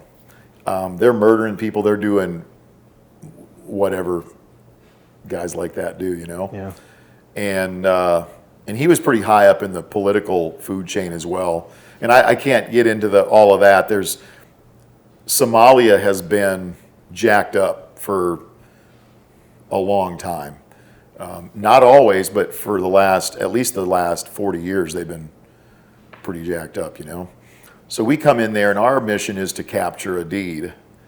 And they told us we couldn't have AC-130s, we can't have armor, a lot of restrictions put on us. I mean, you can't second guess the leaders, because that's the decisions they made. That wasn't a military leader that made that. That was a civilian leader that made those decisions. So we flew in there, and we'd actually had some interesting things happen. We had a bird go down during training, and it broke the backs of the pilots and started on fire. And the Rangers and us went there and put out the fire and got the pilots out and took them to the Womack Army Hospital. And they that night, we're doing the hot wash, their after action review, and we were like, well, what are we going to do if we have a bird go down in Somalia? We come up with a plan. Like, here's the plan. We'll move on foot to the crash site, blah, blah, blah. Well, we had conducted a few other missions, and then that 3 October mission happens. Bird goes down, gets shot down by an RPG. We were already on the ground. We had been put in the wrong location by the bird that got shot down, but we were doing our thing. We had moved to the actual target building. Bird gets shot down. We knew that the plan was to move on foot to that crash site and do what we could do. So that was our plan. Our plan was not that a pilot would be crushed inside the wreckage, that we couldn't get out, so we couldn't leave his body there. Cliff Walcott was crushed in the wreckage. So now we got to stay. So now we don't have night vision goggles with us. We're trying to get the night vision off the pilot seats, and we could put those on our helmets. We had helmets that wouldn't stop bullets, which we still don't really have helmets that'll stop bullets, but ricochets maybe we could have stopped, and that's how Earl Fillmore was killed. And that was as we were fighting our way to the first crash site. We got close to that. Jamie Smith, a young Ranger, got shot. high in the femoral artery, shattered his pelvis. So I was the guy that worked on him immediately. And I was standing next to him when he got shot, and it was kind of a surreal deal. But he went down, and Larry Perino, one of the lieutenants, and one of our guys named Woody Woodall, they grabbed him and drug him out of the street, and then we started treating him, and and then the night continued because we couldn't leave because of Cliff. And anyway, there's a whole bunch of stories that go along with that, but that was an interesting time. So I kind of got off track, I guess, as far as why we were there or what was going on in the world, but we never got a deed. His son was a Marine. He ended up going back and becoming a clan leader as well, I would guess. But we got a bunch of the lieutenants that day, and we had gotten Osmond Otto before that. The movie's a movie. It's not a documentary, so it's not actually how it happened, but it's I guess it's entertaining for some folks. Yeah. Does it capture the heart of the story? I suppose it does. I honestly didn't care to watch it. Mm-hmm. I went with the guys that I served with there, and it was not fun to watch because you actually know really what's going on. One thing that was interesting about that, though, is our wives went too, and they were saying during the movie what was going on with them while we were dealing with that. Oh. That was very not entertaining. It was very intriguing to hear some of what was going on there, because we got guys that are wounded, guys that are dead, what they're hearing, and it changed my wife's mindset because she was just a wife at that time. Then later on, now she's Troop Sergeant Major's wife, and we've got guys getting killed in Iraq. I lost a couple guys there, and because of what she had been through, she treated things differently than how she would have if she hadn't had that experience. Yeah. So that training isn't just for us, it's for our families as well, because, why spread disinformation? Let's wait. What changes if your husband's dead? What changes over a 3-hour period when you can get the actual correct information, Mm-hmm. I think Brad Halling, who got his leg shot off by an RPG, he was going into surgery, and they handed him a phone to talk to his wife, and he's already drugged up. And I don't know what he told her, but I guess she wasn't, real happy with what she heard. And he's like, "Hey, what's up? Yeah, whatever." And he's a great dude, but I probably wouldn't hand a phone to a guy that's going in for surgery. No. Yeah. It was just, we learned a lot there. And the sad thing is, over the years, we had lost guys in Afghanistan and Iraq, and when the SEALs lost a whole bunch of folks, they had a tough time with that, as they should. But it's sad that we actually knew the process pretty well because we'd been through it so many times. Not that many people that they had lost, but we quickly tried to help them get through that as well. Mm-hmm. It's kind of a funny thing. We like to, guys like to dog out the SEALs. They like to dog out us, but they're our brothers in arms. You know what I mean? Mm-hmm. We're different units, different services, but I look at it this way. It's okay for me to talk about the SEALs and they can talk about me, but everybody else needs to just mind their own business because they are great. They're a great bunch of warriors, just like the units are a great bunch of warriors, the Rangers and so on. But it's a rivalry, yet we would do anything to help those guys, and they would do anything to help us too. You know what I mean? Yeah, it's a healthy rivalry. Oh yeah, it's good. It's very good. I mean, God bless them they got the coolest hair gel and write the best books. They write the best books. Yeah, for I knew sure. you were gonna say. Yeah, I'm trying. I mean, I'm gonna have to come up with raise my standards a little bit on my book. But so, in the movie, there's a scenario where someone is saying, "Oh, you don't need those night vision tubes. You don't need an extra set of body armor, or at least pull your back plate out." But nobody had back plates. Interesting. We didn't. There wasn't a pocket for a back plate. Nobody in the military had a back plate at that time. Okay. What? Really? No, because that was a new thing anyway. Body armor was new. That flak jackets, but flak jacket and body armor are two different things. Sure. Yeah. So now you got soft body armor. Well, then you get a chicken plate. There was not one maybe I don't think the pilots had I'm pretty sure they didn't because they had like bulletproof seats in their I think in their helicopters. Yeah, so I had taken out my front plate because we were going over a bunch of walls and doing all this kind of stuff, and it was hotter than the hinges of hell there. You know what I mean? So after that, when I came out of that mission, I always had my night vision goggles. I always had my chicken plates in front and rear, and water, and the necessities, more ammo than I carried then. It wasn't like it wasn't a change that day. It was just normal. Like, we're going to go out and do this mission. We'll be back by supper time. Sure. Mm-hmm. So we just weren't. And you got to remember, those night vision goggles, we had just gotten those while we were there. The only NVGs we had at that point, we had a single, or we had like 7s or something. I mean, this stuff was just garbage. Sure. And then we got the same ones the pilots had, which were awesome, but they weren't really made for us. But we made them work and got those mounts on our ProTech helmets, which are plastic hockey type helmets, and it was a game changer for us. You had to have the battery pack. They wouldn't run without the battery pack, so it was interesting. Equipment's come so far. You look at the stuff that you guys have got. I mean, the stuff is because of Mogadishu. That's where it came from.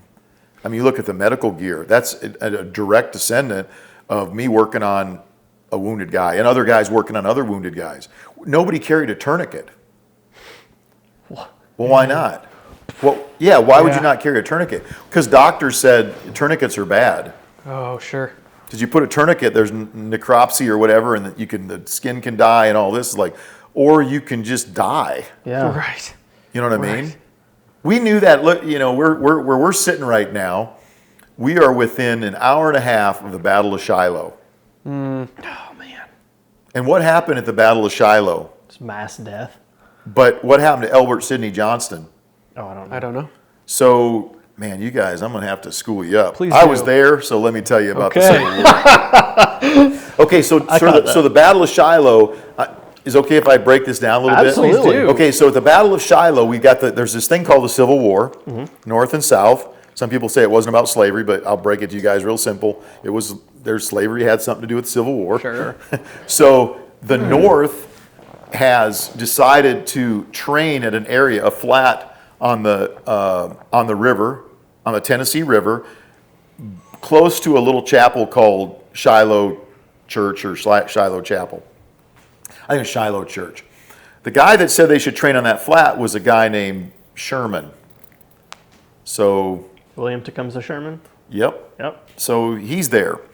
So there was a commander named Ulysses S. Grant who was living downriver, which is actually north there. Does that make sense? Yes. Yep. Because the river flows north, which is why they like Tennessee River, because they could fight. Something happens bad, they will float to friendly lines versus floating down south. So they move their troops there, and they're training up, and they know that the Southerners are over in a town called, in Mississippi. It's, oh my goodness. Help me out. Biloxi? No, it's, I'll think of it in a minute. Anyway, Yeah. they're in Mississippi, and it's like 12 miles from Shiloh. Well, the Southerners are like, you know what? We should hit them buggers while they're right there at Shiloh. They didn't call it Shiloh, but we're gonna hit them. So they're down there training, doing their thing, and the Corinth, Mississippi. So the Southerners, the Confederates, start moving in that direction. They hit the Northern Army, and they completely catch them off guard. I think they were still sleeping, and if they weren't sleeping, they were barely waking up, and they quickly gain the advantage that day. Well, during that fight, there's some interesting stuff going on. So there's a guy named Elbert Sidney Johnston who is one of the commanders of the Confederates there. There's also a guy named John Breckinridge who's fighting for the Confederates. Do you know what his previous job was? What? Vice President of the United States of America. So we got a vice president on the battlefield at the Battle of Shiloh. Elbert Sidney Johnston is riding his horse up there. And oh, by the way, there's another guy named Nathan Bedford Forrest who's also fighting there, who is the greatest cavalry commander ever on our planet, probably only second to Genghis Khan. Wow. That's I'm going to make that call right now. Okay. The guy was awesome. So make sure I tell you about what happened to him I at the wanna end of hear it, this. yeah. So Albert Sidney Johnson goes up there riding around, Breckenridge is over here somewhere. He's riding around and he's got the governor of Tennessee with him as well. And he gets shot somewhere close to where his boot ends on his leg. And he gets off his horse and he sits down by a tree. The governor of Tennessee is right there. He's got a wound that I promise you they could have saved his life with a tourniquet. And he bleeds to death sitting beside that tree, day one. That night, Nathan Bedford Forrest, he says he goes to the Indian Mounds. Have you guys been there to Shiloh? I've never been shot. Okay, you should. It is a battlefield. You should read about it. There's a book by, oh my goodness, Jeff Shera. Michael Shera, his dad wrote the book about Gettysburg, and his son, after his dad passed away, he's written many books, historical fiction. There's a book about that you definitely should read before you go there. So he takes and goes over by the Indian Mounds, and you can still walk up on those Indian Mounds. Some people say you shouldn't do that, but I don't know that there's bodies buried in those mounds. I don't believe there is. I think they built the mounds more as like a prestige thing. Yeah. And I could be wrong. I haven't taken my spade out there to dig into them yet. Sure. But this area where we live right now is known for a huge amount of Indian mounds, all the way down to like Chattanooga, Wow. a gazillion of them. He goes down there and he's like, I can see them down at the landing. And by the way, they said that Ulysses S. Grant was drunk. I don't believe that. He may have been in the sauce a little bit, but he could handle his liquor pretty well. So he had arrived on the battlefield. He sees all this happen. He spends the night there sitting on the battlefield, and Nathan Bedford Forrest says, we got to hit him now. We got to hit him. And they would not hit the Union Army that night. They should have kept going, and I think they could have done some damage. While this is all happening, there's a guy named Buell. And Buell is bringing his troops from Nashville. It's taken him some time to get there, but he ends up arriving and during the night moving his people there and offloading them on that flat spot. And you can still see that flat spot. When you go there, you can go to the Indian Mounds. It's hard to see the flat spot from there, but at the time the trees weren't as big, and they could see that. And now the graveyard is right up from that area. It's an amazing battlefield. They wouldn't listen, and then Nathan Bedford Forrest was upset a little bit because his son was missing. He was on the battlefield with him, but he come up missing. And then later his son rolls in, and he'd taken like 15, 20 Union soldiers hostage and had brought them back as prisoners of war. So then I'm sure his dad was pretty proud. So day two, the Confederates get their butt kicked at the Battle of Shiloh. And it's kind of funny because I grew up in South Dakota, so I don't have a dog in this fight. But when I moved down south, I quickly realized that I'm actually a Southerner, you know. And so I kind of root for the South, not because of the slavery thing, but because the Confederate Army was just an interesting, and they're kind of the underdogs in this big fight anyway. So they get beat, and they start heading for Corinth, Mississippi, which there's going to be a battle in Corinth down the road within the next couple months. But as they're going, they have a lot of wounded that they've got to take care of. And they get to an area called Fallen Timbers, which is not that far from Shiloh. And they've set up some medical facilities there to take care of these wounded, and they're doing their thing.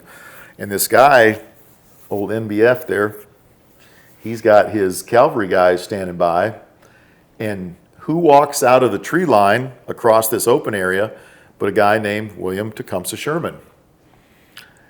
And Nathan Bedford Forrest looked at him, and he said one word: charge. Oh my God. And he took his guys on horseback, and they charged into they were devastating. His cavalry guys were amazing.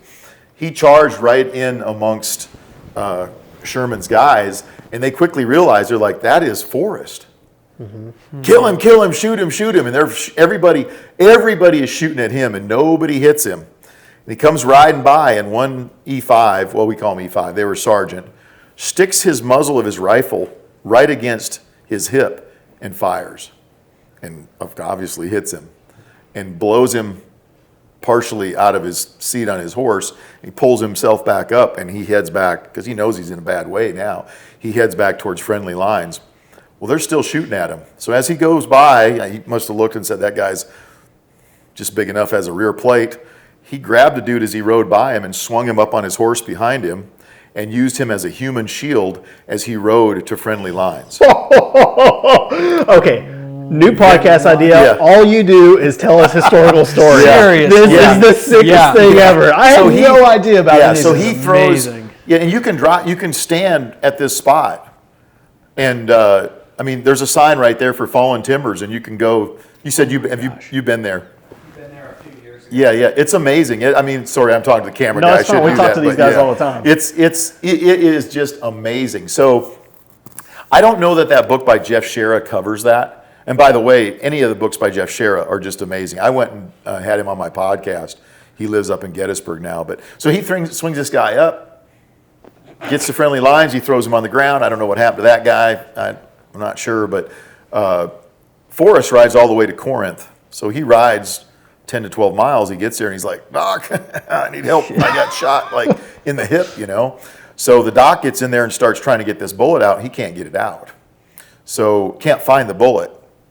And I don't know what they were shooting, but probably 58 or Big ball. a big ball, or it could have been like a maxi ball or something. Whatever. It's a big, huge, hot chunk of lead. Yeah. Can't find it, so he goes on leave to nurse his wound. He comes back just in time for the Battle of Corinth.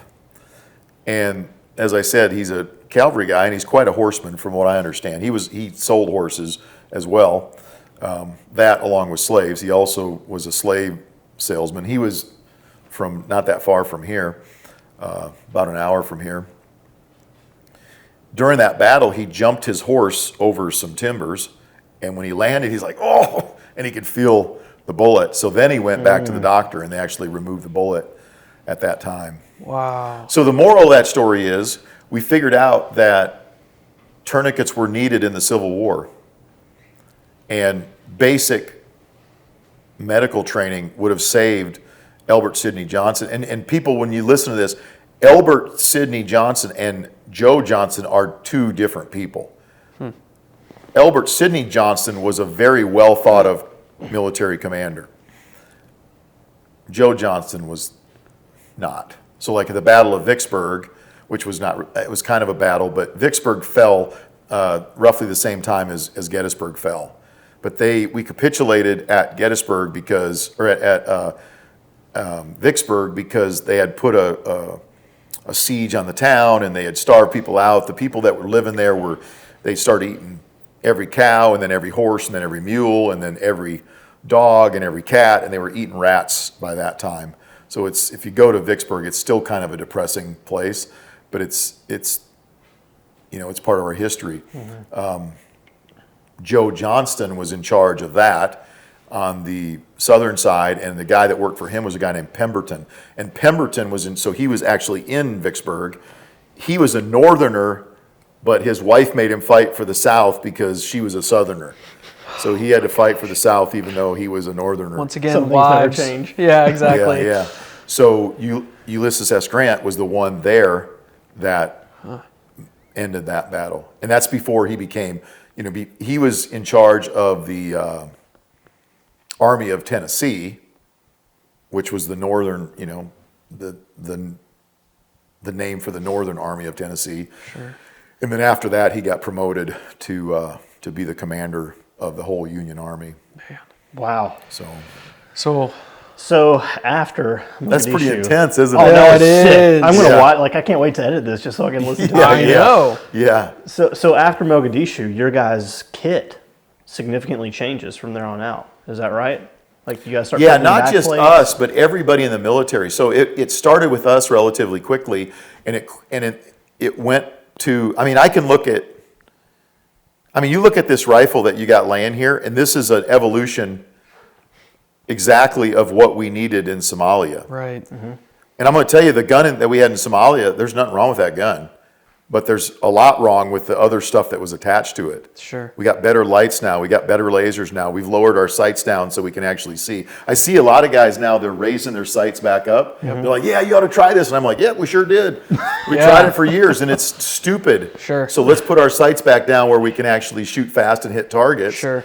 Well, if you're wearing night vision, it's like, then what is your laser for? Right. If I accidentally have to I can still do that, but, I don't know. The whole elevated sight thing drives me crazy. Well, you come from a point where you've seen the other side, and I mean, obviously you went through an evolution of, I need to change this, whether it's front plates, rear plates, bringing water with you, or changing the height of your optic, or whatever the case is. You've gone through that yourself. Yeah, because we didn't have the ability to mount them lower because we had carrying handles on our car 15s, which was a Colt 723 if you're want to get technical. Yeah.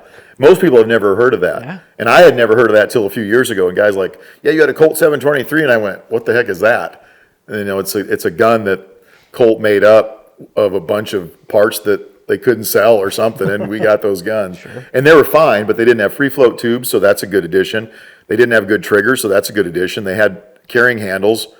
That sucks. So we had to cut them off and there's a lot of things that happened to make that a better weapon. And now we have it and it's called an M4. Yeah. Yeah. And a lot of these new rifles, like you look at that gun, you got a suppressor, you got a free float tube, a small vertical grip, you got a flashlight, the laser, red dot, it's everything that you could need. You got the wrong sling on there, but other than that, it's pretty good. Pretty good. I'm not arguing with you. Yeah, pretty good setup. So, yeah, we learn and we come back and we said, when there was a working group that I was on at the time, and we were supposed to figure out, like the next weapon or training or whatever, and it was none of that. When we finished that, we said, we need a way to stop people from bleeding to death. Oh, wow. And that's when, and it wasn't just us, everybody was working on that, but between our unit and a bunch of good civilians out there, some good dirty civilians, they come up with a way to stop the bleeding using fibrin, which is dehydrated clotting agent basically. And then they realized that's very expensive to produce. So then they came up with, what we see now is it was quick clot for a while. And now you've got the combat gauze, which is a better thing. The quick clot would burn you. So that wasn't a good thing. So then finally they got it figured out with combat gauze. And if you look at even the way combat gauze is folded, it's accordion folded. Sure. Yeah, you say, sure, that makes sense. It wasn't that way. Oh. Kerlix come in a roll. Try putting Kerlix in a wound. Yeah. You can't do it. It's got to be stacked. And that they did that because of our medics saying it's got to be done like this. Gotcha. It just makes sense. It makes total sense. Just like having an adjustable sling and having a red dot optic mounted where you can mount the rifle and see it. Having a laser that actually works, you know. But someone had to go through the thought process to get to the conclusion, oh, here's what makes sense and here's why we should make this way. Yeah, and I think we would have got there eventually. If Mogadishu wouldn't have happened, I think we still would have got there at some point. Yeah. But not as quickly. So the gear changed. We were carrying just a ton of gear after that. You got to have 10 mags. You got to have this radio and this radio. You got to have this. You got to have. It's like, this is ridiculous. And you just couldn't operate with all that equipment. So then we finally got the phase. Okay, we got to start making stuff lighter. Do you think gear has gotten more complex or more simplified since then? Or is that too broad of a question? Because I'm sure some I'd say it's both. I think it's probably a little too complex for some people. So like if you say, let's give a bunch of soldiers this new weapon system, that's too complex. Like right now, they're going to field this new rifle, which is an awesome rifle. Sure. But it's not in 5.56. Well, that's dumb. Right. It should have been a souped-up 5.56, which they could have done. Sure. But the military, it wasn't SIG or anybody else that chose the 277. It was the military thinking they knew something. And that we should never, ever let them come up with that. We should say, here's the problem, solve it. And then let the smart people, which is not the military, it's going to be some civilian out there that works for Hornady or Federal or SIG or Colt or Remington. Well, Remington's bankrupt, but Colt's bankrupt too. So SIG, I guess. So we got SIG to deal with out there. But they're going to innovate, and they're going to come up with a way to do whatever you think has to be done with a 6.5 or 6.8 millimeter bullet. Right. I promise you, somebody could have figured that out without the help of the military. Of course. So yeah, I think you guys have like Tech 15 or whatever on this gun, and try to teach a soldier to use that. Right. A lot of them know how to use it, but then there's another 400,000 that don't know how to use it. Right. So what do they really need? Yeah. I mean, I'd like them to all know how to use that, but if you think they do, you're smoking crack, because a guy like some COSCOM logistics dude, he ain't shot his gun lately. Sure. Yeah. And then having a conversation about one item, a laser, you can talk about parallel zero or converging zero and why you would pick one over the other. And well, yeah, and that's another thing too. Like, as a trainer, I've went through this evolution where I taught parallel zero for years because that's the right way to do it. Sure. But it's impossible. There is no parallel to a bullet that doesn't. It doesn't matter. It's like, how far is that off the side of your trajectory anyway? It doesn't matter. And that's what I'm like, I'm going to try this. Well, how far can I actually shoot a target with that? 200 yards? I can shoot a steel plate with 200 yards with that thing. Sure. Why? Because my bullet is still close to my laser. Right. There you go. I can go dead on at 100, and I'm going to be a little bit off to the side. You're never going to notice. Right. So I've went to a converging zero. It's easier to teach because it's like, here, put up a piece of glint tape. Yep. And shoot it. You're zeroed. We're good. Now let's shoot steel out to 200. Oh, wow, this is amazing. There you go. It's the same thing. Now you can shoot somebody at 200 yards and not even think about it. Sure. Guys that try to overthink it. And one thing we have learned, I've seen some crazy stuff. So it depends on where you put that laser, if it's above or below your bore too. You put it below your bore, it doesn't work. Yeah. None of that applies at that point. Right. It's got to be above your bore. And for people that are watching, you don't understand that, just take out a piece of paper and start drawing lines and figure out what your trajectory looks like and what a laser looks like. It doesn't work that way. So you've got to just put it where it's intended, shoot it that way. And so you started VTAC, and I want to get into that, but I want to start with another question. You are very clearly everything from slings, medical gear, armor, setting up your gun properly, knives, tools. You very clearly have a knack for tinkering. You like to solve problems, clearly work with your hands, and become a master at something, or at least continue to be a student.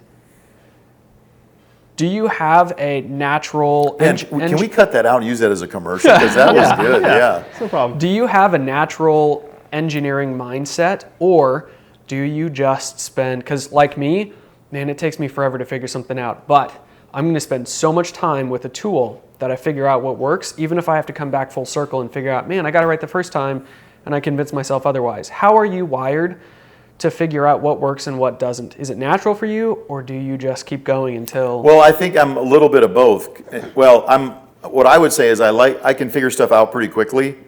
I can't do algebra, but I can do any math problem that I need to for any of the stuff that I do, whether it's figuring something out to make a knife or it's figuring out something to do with trajectory. I can do all that, but there's no way I could complete a basic algebra problem. And I know this because I've tried it and it doesn't work. What I also work very good at is, well, maybe it's a two-part answer. I have an open mind, extremely open mind when it comes to fighting and tactics and guns and all this stuff, and I want to do better. So between those two, what I see a lot of times, especially in this industry that we're in, a lot of guys live on their past performances, and that's it. And that's why, like the Somalia thing, yeah, I was in Somalia and I learned a lot there, but that's not my defining moment. You know what I mean? Like, well, what is your defining moment? Well, probably my defining moment is when my children were born. Yeah. like that's what you're really responsible for. That's going to be your legacy. Who cares? There was a gazillion dudes in Somalia. There's a bunch of people killing folks over there right now. So some are good guys, some are bad guys.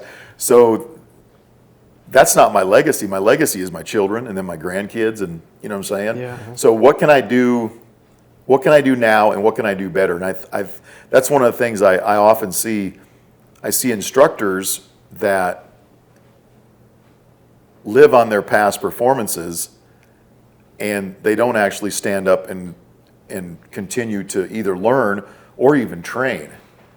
I mean, I'm still shooting competitively. I'm shooting PRS and NRL Hunter and doing all that stuff. Has nothing to do with this gun, but I got bored with this. So I want to move back to my past, which was as a sniper, and do something. It's just fun, you know? Yeah. Instructors that don't shoot. I mean, that's another pet peeve of mine.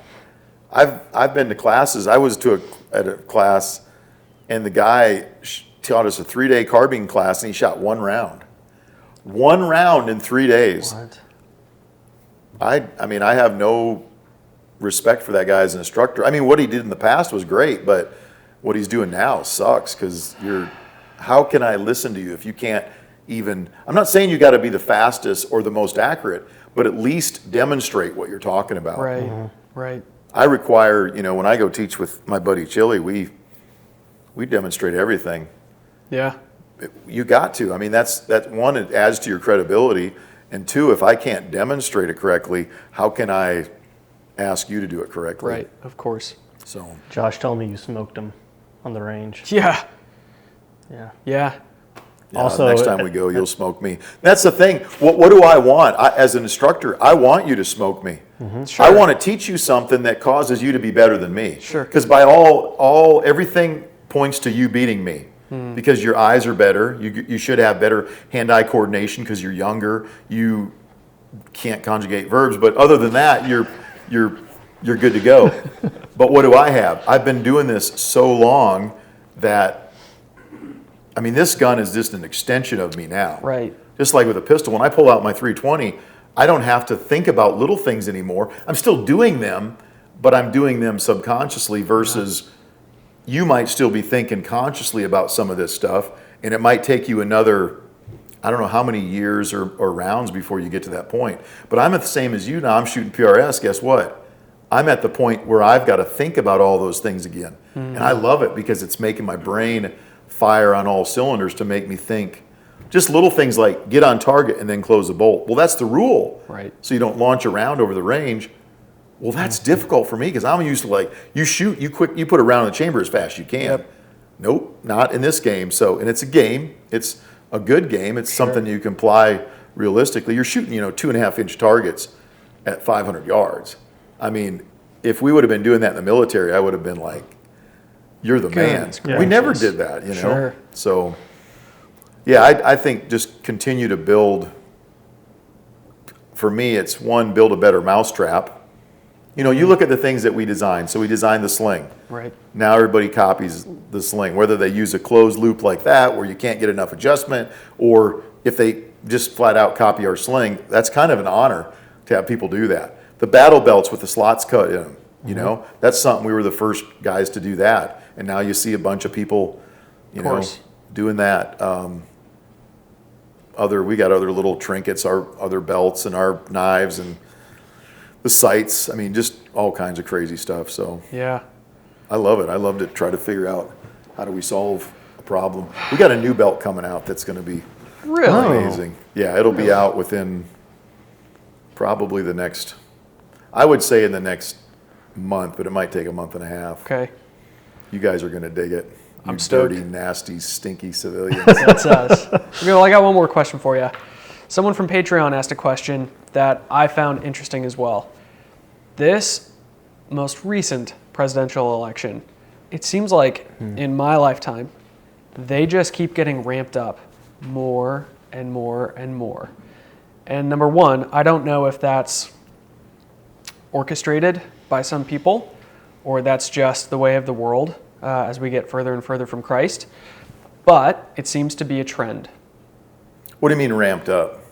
Well, Tension. yeah, anger. think about, granted, the COVID was going on, but I was living in Portland in 2020. And my wife was a commercial property manager, and I didn't want her going down to Portland, Oregon at all. And if that was the case, I was choosing to throw a gas mask and body armor and make sure that I had an extra mag for my pistol on body and a tourniquet. And I was going with her in the evening down to Portland. Yeah. And a lot of that stress and tension, sure, there was some, political excitement that was going on, but that seems to be a trend that happens whenever power starts to be handed over, right? At least from what I have seen over the past couple of presidential elections. Gun prices go up, ammo prices go up, fuel prices go up, and people start to get uneasy or unsure. Now, is 2024 going to be the same? I don't know. But it's probably not going to be long. Man, I hope so, because it sure is entertaining. It really is. You know what I'm saying? Well, yeah. So I'm not really sure where you're going with this, but I would challenge everybody in this room and everybody that listens to this that you should read history. Right. This isn't the first time that's happened. We all know about it. Why? Because we got social media and we got the news. Guess what? What happened in Vietnam? Do you know anything about the Vietnam War? Sure, a war. There were a lot of journalists there too. Do you know about the My Lai massacre? Yeah. You know about the Tet Offensive? Yeah. Mm-hmm. Okay, so do you know about the North Vietnamese killing thousands of people because they supported the Americans? Yeah. Not many people know that, okay, My Lai massacre, that was horrendous. Right. And I'm not saying that we shouldn't, judge those people that did that. But what I'm saying is the media, they just strung those soldiers out like they were the worst thing since, the devil. Right. And they're probably right about that. But then when the North Vietnamese, the communists, do the exact same thing, but on a much grander scale, they don't say one single word. Right. And you wonder how that would have been on social media. It would have been exactly the same thing as we're dealing with right now. Yep. So, I don't know. I don't see any difference between what happened. I just don't see a lot of difference other than now everybody seems to know or pretend they know, what's going on. Right. Well, so that you probably answered a part of my question. The question was, what can good Americans be doing today to prepare for the general unknown, in your opinion? Well, yeah, that's kind of a leading question. And I'll answer exactly what you wanted me to say, which you should go out and get training and have guns and be prepared and have food. But that's called being a farmer, right? Sure. So just act like a farmer and you'll be the biggest prepper on the planet, because that's what farmers have done. That's just what farmers do. Sure. The other thing people have got to start doing is they've got to start standing up for what they believe in. They have to be prepared to stand up for their religious views, for their political views, for their personal views, for their family. How did we get to a point where parents would say they think it's okay for a dude to compete in the women's division of an event, a sporting event? You have children and you think that's okay? Right. Mm-hmm. You got to be a complete moron to feel that way. If somebody wants to go put on high heels and lipstick, man, knock yourself out. But you're not going to be allowed to compete against my granddaughter. Right. Not if I'm there. Or even be around her. Yeah, none of those. Sure. But, are you serious? Right. What's politically correct? Who cares what is right and what is wrong? Yeah. So it's almost like parents these days their priority is inclusiveness rather than protecting their kid, and it's infuriating. I can't relate to parents like that. I don't understand it, and I don't know how to reach them. One of the things we've tried to pass the buck. Our children are our responsibility. Yeah. They're not the teacher's responsibility or the coaches or the politicians. They're our responsibility. So we need to stand up and man, you need to just fight that as hard as you possibly can. And I think, people are getting fed up.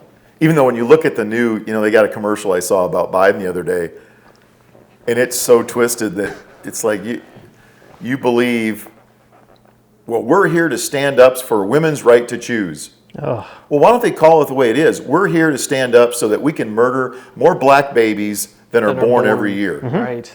Let's try to murder as many of them buggers as we can. Yeah. that's what they're doing. That's what it is. Call it the way it is. Right. Yeah. You're okay with murdering children, Yep. but you're not okay with somebody killing an animal and eating it. Right. What kind of twisted joker is that? Yeah. So I don't know. It's hard. It makes you angry sometimes, but you gotta. I don't know. There's a way to get around that. One is get more involved at the local level with politics, and I say that I'm not out there doing stuff, but I'm going to vote every chance I get. Right. Sure. But I think those that have the ability to get more involved, they should definitely do that. Yeah. You know, and you can help people too. I mentioned the Stay in the Fight Foundation. You know, I got kind of fed up because I was seeing legless veterans and dudes that are all jacked up from combat get paraded across the stage, and the people are like, "Oh, give money," and then they got none of that money. No other veteran got any of that money, but some dude, you know, filled up his wallet. So my wife she had went in for back surgery and they wouldn't pay for it. So we had to pay cash to have her back surgery. Even though you think the military is going to give you this great insurance. We eventually got reimbursed, but when she come out of that, she goes, "We're going to start a foundation." And I'm like, "Ugh, no, we're not." Yeah. She goes, "Yeah, it's going to be a 501c3 and we're going to help people that need help. And 100% of the money people give is going to go to help people, 100%. We're not taking one dime for admin or whatever." And I'm like, okay, now you got a point. Yeah. And it's not for veterans, it's not for law enforcement, it's for Americans. So anybody that needs that help. You have to have a job. It's a one-time payment to help with whatever bill they happen to have, you know, whether it's a medical bill or a lodging bill or whatever it might be. So that's something we can do to make a difference. Because it's hard when I get guys that are friends of mine, I see their 501c3s and I go, this dude's paying himself and his wife $120,000 a year, and another $100,000 is going to pay people to work for him, and they only took in $400,000. Mm-hmm. Yeah. Yep. We don't take any kind of money like that in, but last year we were within 30 cents of how much we took in and how much went out. Oh, that's incredible. It just happened that way, you know. Yeah. Well, it just didn't happen, but it worked out that way. Yeah. So, yeah, check people that are out there. You know, check out Stay and Fight Foundation if you do want to donate, and look at who you are giving your money to. Because I don't want to give my money to somebody so they can put it in their pocket. Right. I want to give it so that it actually helps the cause. Right. And there are a lot of great organizations out there still, but you gotta check Find them the right out. ones. Yeah. Yep. Well, do you have any final questions? Yeah, but I mean, at some point we have to stop. I'm good. I'm still good. Well, I don't even know what time it is. I don't Oh my either. goodness, we do this for 8 hours. Wow. Yeah. Well, I mean, I don't want to put you on the spot to give too much away, but like, what all are you working on right now? Like you've got Viking Tactics, you've got the foundation, you're an author. But yeah, I mean, anyone watching this, I know Josh and I have. Did you read it or did you listen to it? Hey, is listening to a book on audio the same as reading? No. I listened to the book then. Are we lesser for having listened to it? If you listen to it, that's okay. Okay. You read it, which I'm very thankful for. He wrote it. Well, I know, but some Hey, authors. let me tell you, reading a book like that, I mean, for me to read it, I thought, what's the big deal? My wife one night, we're laying in bed. I probably shouldn't tell this story, but I'll tell you. Whoa, where's the story laying in going? bed. And we have got a studio in Nashville reserved, and we're going to go and do this book thing. Sure. Lucas is going to be there with me, my son, and do that part of it. And then we've got a sound guy that's recording it, and they're going to cut it all together and do all this stuff. My wife goes, "Are you ready?" And I go, "Yeah, I'm ready." She goes, "Have you been practicing?" I go, "Honey, I wrote the book." Yeah. And I said that, like, I wrote it. I can definitely read the stupid Right. book, you know. She's like, "Oh, do you have that book on your iPad?" And I go, "Yeah." She goes, "Well, let me hear you read a chapter. Just pick a chapter and read it." Oh no. Oh, here we So go. I'm like, what's the big deal? So I bring it up and I start reading this chapter. I read a whole chapter and I get done and she goes, "There you go." And she hands me her phone. She recorded it. And I go, huh. And I turn it on. I'm like, oh my goodness, I need to practice this. I sounded horrendous. It's super difficult to read a book like that. I believe it. I mean, I stood in my office, and I say stood because I had to stand. I like to pace around when I'm doing this, and I read that whole book out loud numerous times. And then we went into the studio. I would read a section, and when I finished, I'd look up and I'd pause. And if my son was like this, I'd pause and I'd start again and do that whole section until I got it right. And I had one section in that book where I kind of got choked up talking about my team leader who had committed suicide. Well, you don't know that because it's not in the book. But there was a delay between me writing that book and recording that several years because I didn't want to do that.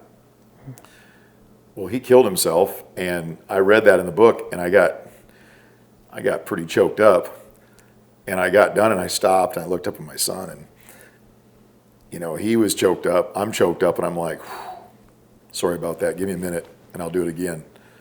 And the sound guy's like, nope, we are keeping that. And I'm glad we did that. I mean, it's very personal. It's a very personal story there. But yeah, so I guess the question is, what do we got? What do we got cooking? Continuing to develop gear. So I'm working with other companies as well. So I work with SIG, and they've got such a good bunch of engineers that, quite honestly, there's not a lot for me to do other than they give me stuff to break. Yeah. And I do the Samsonite Gorilla test on whatever that might be. Some of the, we do help them with product design, but they got the SIG Academy, so they got a bunch of really good people to test their product and give them awesome feedback and tell them what's needed. I also do some stuff with Leupold, another great American company, so they are working on some new products that will be coming out here in the next little bit. We've got a hangout with Kitlika coming up in Nick's August. He's a very good guy. Yeah. He and I have known each other for a long time, and now he's actually my boss for me to work with them as a consultant to do this stuff. And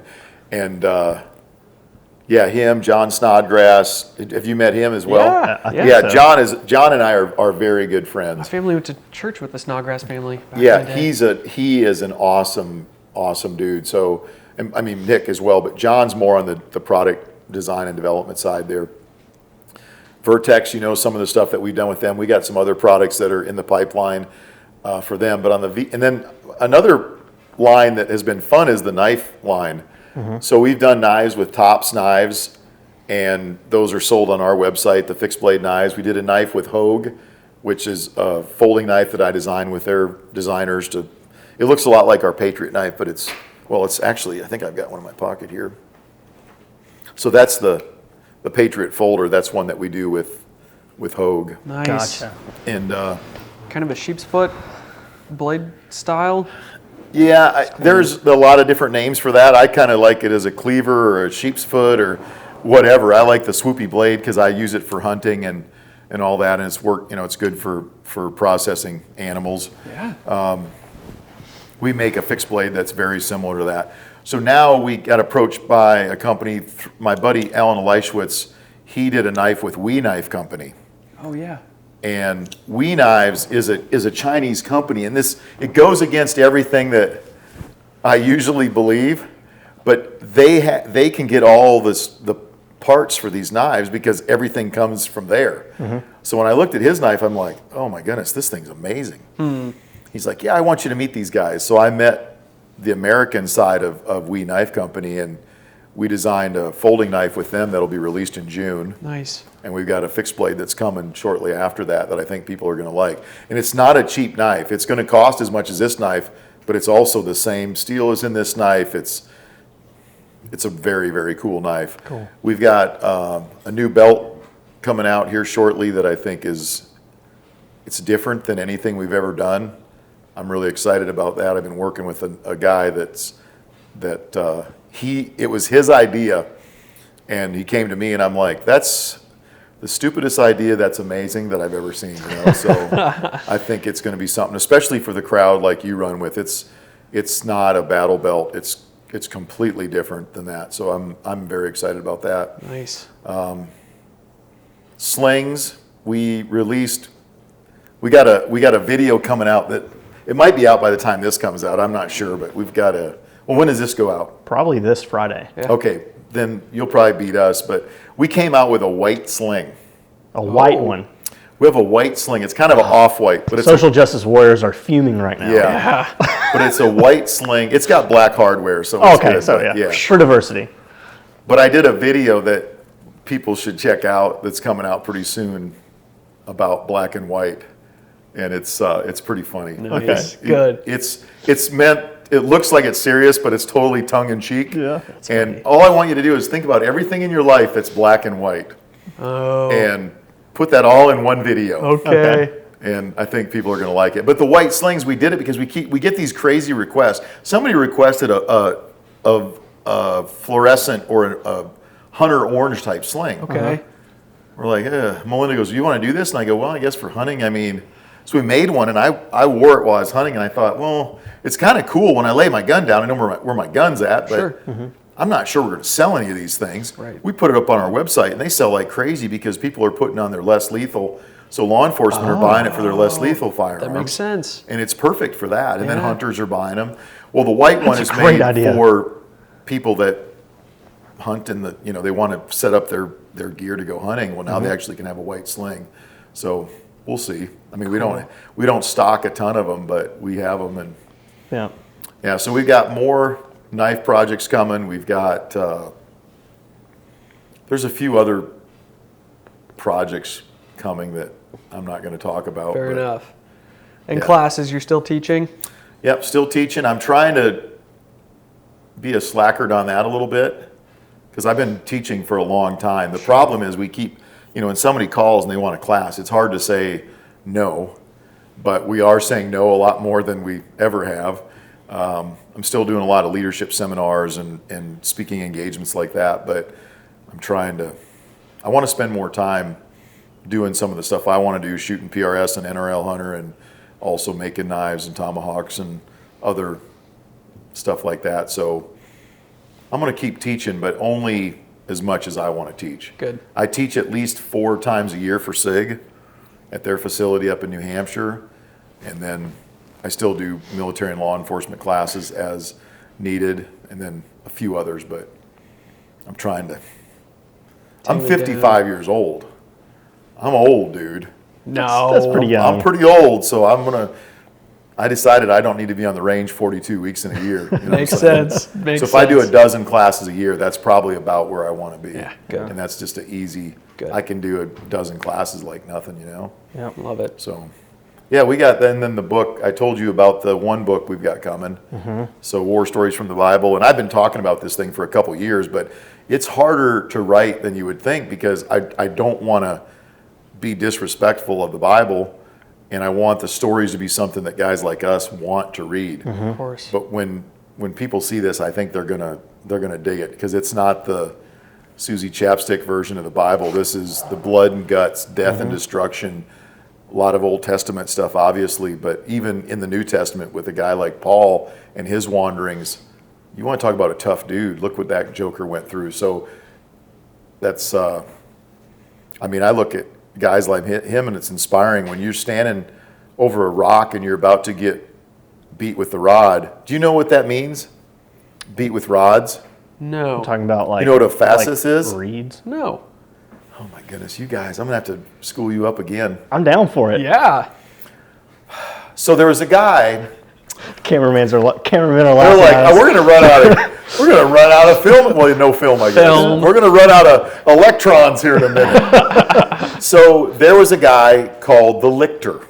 So you get a licking, right? Okay. Yeah. From the lictor. Okay. And the lictor was the Roman that was going to beat you with a rod. Okay. That was my dad. Okay.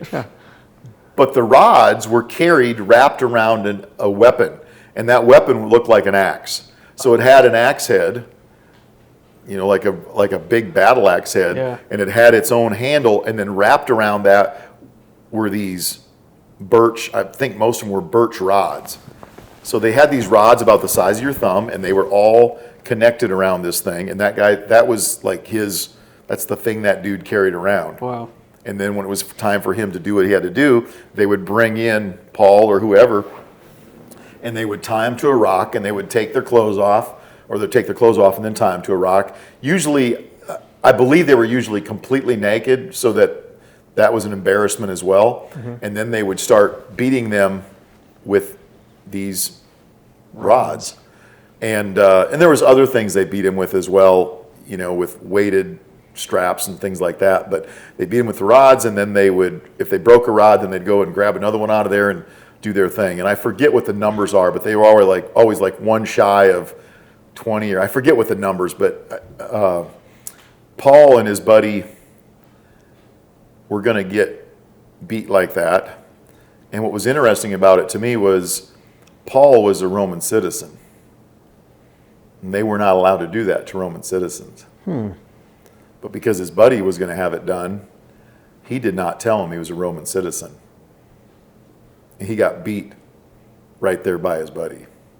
True. That's a pretty powerful statement. Yeah. Because that's, I've never had it done, but can you imagine getting, beat until, they're like, your spine is exposed, and you're bleeding and you're all jacked up, and yeah, flogging was slightly different than that. But anyway, that's, Paul was a stud. Yeah. So, yeah, so I'm working on that. I do have a couple other projects I've been working on. I started writing for a new magazine that's out there too. I write for Guns and Ammo, but I also I've submitted a few articles for this new magazine that Don Trump Jr. has out called Field Ethos. Field Ethos. Yeah, Nice. and that's been kind of fun. I wrote about the monkey project, because we used to use monkeys at our unit. So we had these trained monkeys that would do all this stuff, and so I wrote about that. Oh, And what would they do? well, it was kind of an interesting relationship. We started out with the monkeying around phase, where you would just like hang around with the monkey and kind of get to know the monkey. And then we would take them to the range with us. We called it the brass monkey phase, because they would help us pick up brass. And they were kind of a pain, because they would inspect every piece of brass before they'd put it in there. And then every now and again, they wouldn't pick up brass. So then there was the spank your monkey phase. And that was when we disciplined the monkeys. Are you being serious? Yeah, of course, yeah. This was before we had dogs, and they would ride on our backs. They would hand us flashbangs, and that was luckily they're little monkey pins. They couldn't pull the pins, so they got to where they'd throw flashbangs, but they wouldn't pull the pins. Are you serious? Yeah. But okay, you really got me. Yeah, me too. Chem lights, they could do the chem lights. I don't know how much I believe them. Yeah. Well, and the funny thing was the SEALs, they had the exact same program going on, but they had a really bad case of monkeypox breakout during their program. Oh my God. It was that went south for them. You could have went for like 5 minutes, and I would have believed it. So most of our listeners I believe want to hear this. more about this, but So are you familiar with C.S. Lewis? Yeah. absolutely. So C.S. Lewis, when he did Narnia Chronicles, one of the books he wrote, it's like the 4th or the 5th book. It's called The Horse and His Boy. Yeah, one of my favorites. There's a horse in there called Bree, and they were doing this play at the Bible Museum in D.C., The Horse and His Boy, and it's amazing. The play was awesome. They're puppeteers doing these horses, and you can see the puppeteers. There's 2 of them underneath this horse, and there's one doing the head, and pretty soon you don't even see them. Like this thing's acting like a horse, and they're getting up and riding the horse, and it was crazy. Like the horse is galloping, and the stage crew is moving the trees by it, and it's awesome. So I thought, what a great title, but what if it was called The Rifle and His Boy? Oh. So I wrote an article for Field Ethos on the rifle and his boy, and I picked one of my guns that my dad bought when I was just tiny, and I wrote it from the perspective of that rifle, what that rifle saw through its lifetime. And its lifetime isn't over, because now my grandson is at that phase. Ugh. So it was really touching to me to write it about my dad, especially, and then me, and then some of the things that happen along the way. And the rifle gets put under the bed because it's a lever action 22, so I got into stuff that's cooler. But then all of a sudden I'm like, man, lever guns are awesome, and it's So it's just the perspective from that rifle. So that was a fun one. Wow. That's a fun one to write. That's a Makes me good want to one. read that. Yeah. You know what it makes me want to do? What's that? Makes me want to make a Toy Story version, but with guns.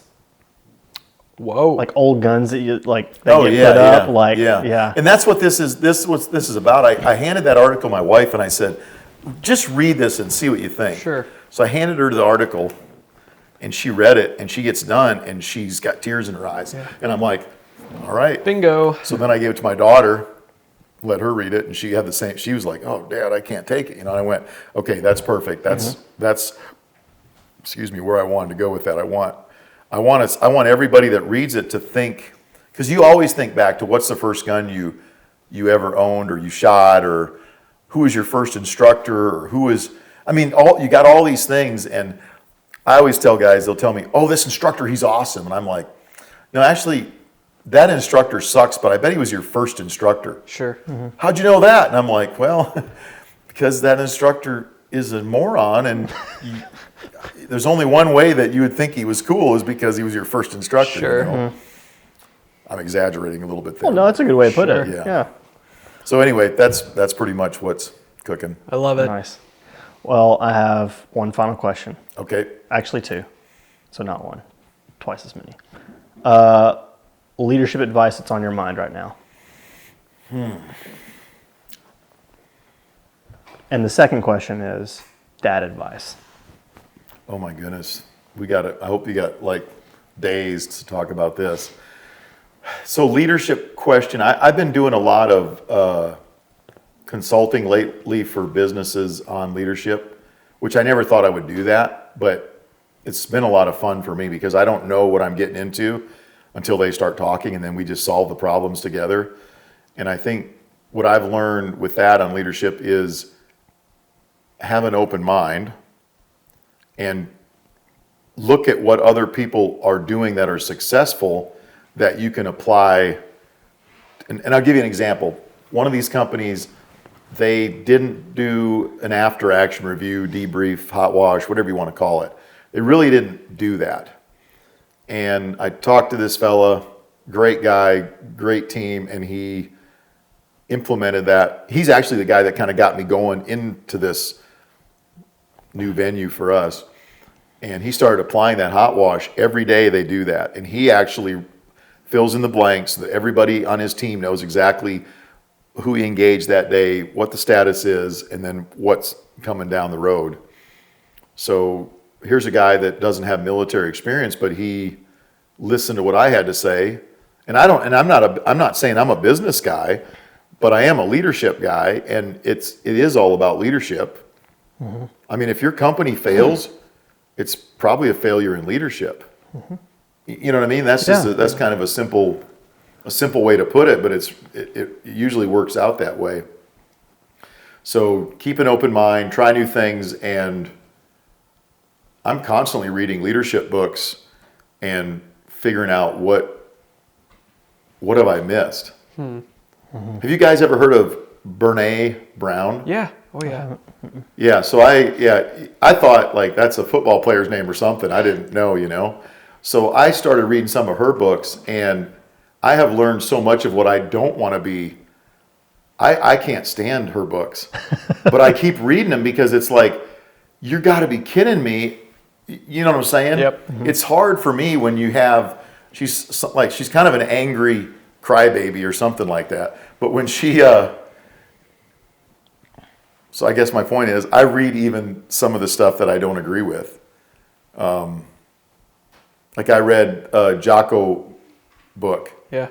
And I was like, man, this is awesome. I got this when I was in PLDC as an E5. Mm-hmm. So it's different. It's just at a different level than I am thinking at. You know what I'm saying? So I'm not saying it's bad writing. I'm just saying that, okay, good. I see where he's coming from this, but I'm beyond that. I think it's called extreme ownership or something like that. We actually, behind the scenes, refer to you as the OG Jocko. Yeah. You were like the original. I don't want to be anyhow related to him. Well, we meant it as a compliment. You have a really good leadership book, and it's. My buddy the other day told me a story. He was standing in line, and this lady goes, Mr. Willenick will be right with you. And he's like, So he turns, the guy goes, Jocko goes, my buddy's all tatted up and everything, military guy, and he's like, oh, you here from a conference? And he's like, no, sir. He goes, I don't know who you are. And it just crushed him. Oh. And I go, you don't know who he is? He goes, oh, I know exactly who he is. And I went, man, that is amazing. Perfect. Yeah, to do that. So I hear he's a great guy, Sure. but it's just funny, and I'm not trying to belittle what he's done. I'm not saying that at all. I'm just saying that as a professional development, you should read. I mean, you should read whatever you can. I just finished a G.K. Chesterton book, and there was just little things I got out of it, but it wasn't like this amazing book. But I think that you have to read a lot of stuff to try to get Thomas Sowell. You know who that is? Thomas Sowell? Soul, Sure, yeah. yes, yeah. I read a lot of his stuff is hard to read, but it's gold. It's so amazing, and he's awesome. Alexander Solzhenitsyn. Solzhenitsyn? Yeah, Solzhenitsyn. He wrote the Gulag Archipelago. Oh. I probably mispronounce all these words, but Sure. at least I got verbs in there when I do it. You know what I'm saying? Can I buy a vowel? I read Gulag Archipelago for the first time the year before last, and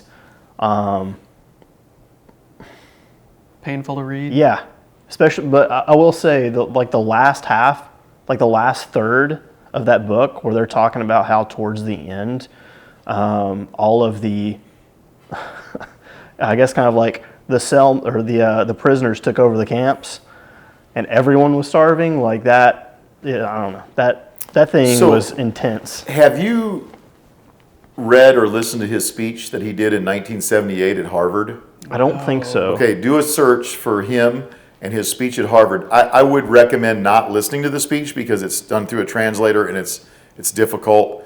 You should watch it a little bit just to see him, because he's like the total dude, like Russian with the wool uniform and everything. But his perspective, and I had heard portions of that, but I'd never read the entire speech. And when I started reading it, I said, I got to stop this. I went and I printed it out. And I took notes as I went through, and also my buddy that sent it to me told me I had homework, so I had to do that. But when you read that, and this is one of the things I would tell your listeners too, is read that, but write 2023 on it. And it's 100% true. Yeah. And he said that in 1978. Yeah. I think it's 78. I might be off on the year. I believe it's 1978 that he spoke there. So that's pretty interesting. Yeah. So advice for a dad. Yeah. So How many kids do you have? 2. Okay. All right. But I have a lot of military friends too, so they're like kids as well. This, I got to pull this back out because this handle on this thing is nice. Isn't Yeah, it? of course it is. I'm just reaching down there, touching it, and I just, Why not tinker with it? you got to Yeah. tinker with that while we're doing Carry this. on. I want to hear dad advice. I'm going to be a dad in a month. Okay. Yeah. So I was asked to speak at a church. And I said, okay. And then I found out the guy was joking, that he didn't want me to speak at a church. He was just messing with me. And he goes, but you would do it? And I go, yeah. And then I thought, what am I going to do? So I started trying to put together my sermon. And my wife goes, what are you doing? And I go, I got to have a message. And she goes, no, you don't. You're not there as a preacher. You're there as yourself. And you're going to talk about, your experiences and what that's done for your spiritual side. I said, okay, roger that. So I still was trying to figure out kind of which direction I was going to go. And when I talked to the guy, the preacher that was setting this up, I said, this is going to sound weird, but no women, only men. And he's like, why is that? And I go, because I'm just not comfortable talking about this stuff to women. And I said, and quite honestly, I think they've got it figured out. I think us men are the ones that are all jacked up. And he's like, So the second time I did it, he had joked with me about the pussification of the American male. And then I said that in front of the crowd, and he's like, in this church, and I said, dude, and he's like, And I said, you gave me the idea. And then he's like, oh, Yeah. you know. But anyway, I was doing the first one, and it was all dads and their sons and their grandpas and their buddies and all this stuff. And one of the things that came to mind, and I wasn't planning on doing this, but this is how it works. I said, okay, here's my son, and he's my flesh and blood. He's my son. He's my only son, and there'll never be another one. And he's a really good guy. Yet, I'm harsher with him than I am with an absolute stranger on the street. And that's wrong.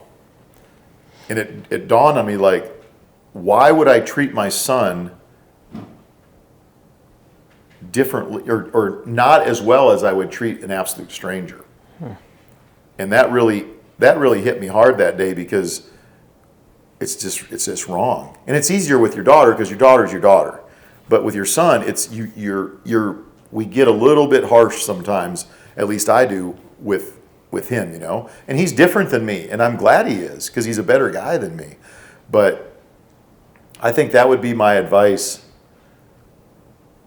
Well, and that's a small portion of it, I guess, but be kinder and gentler with your family than you are with complete strangers, because we're not. And then the other advice I would say is that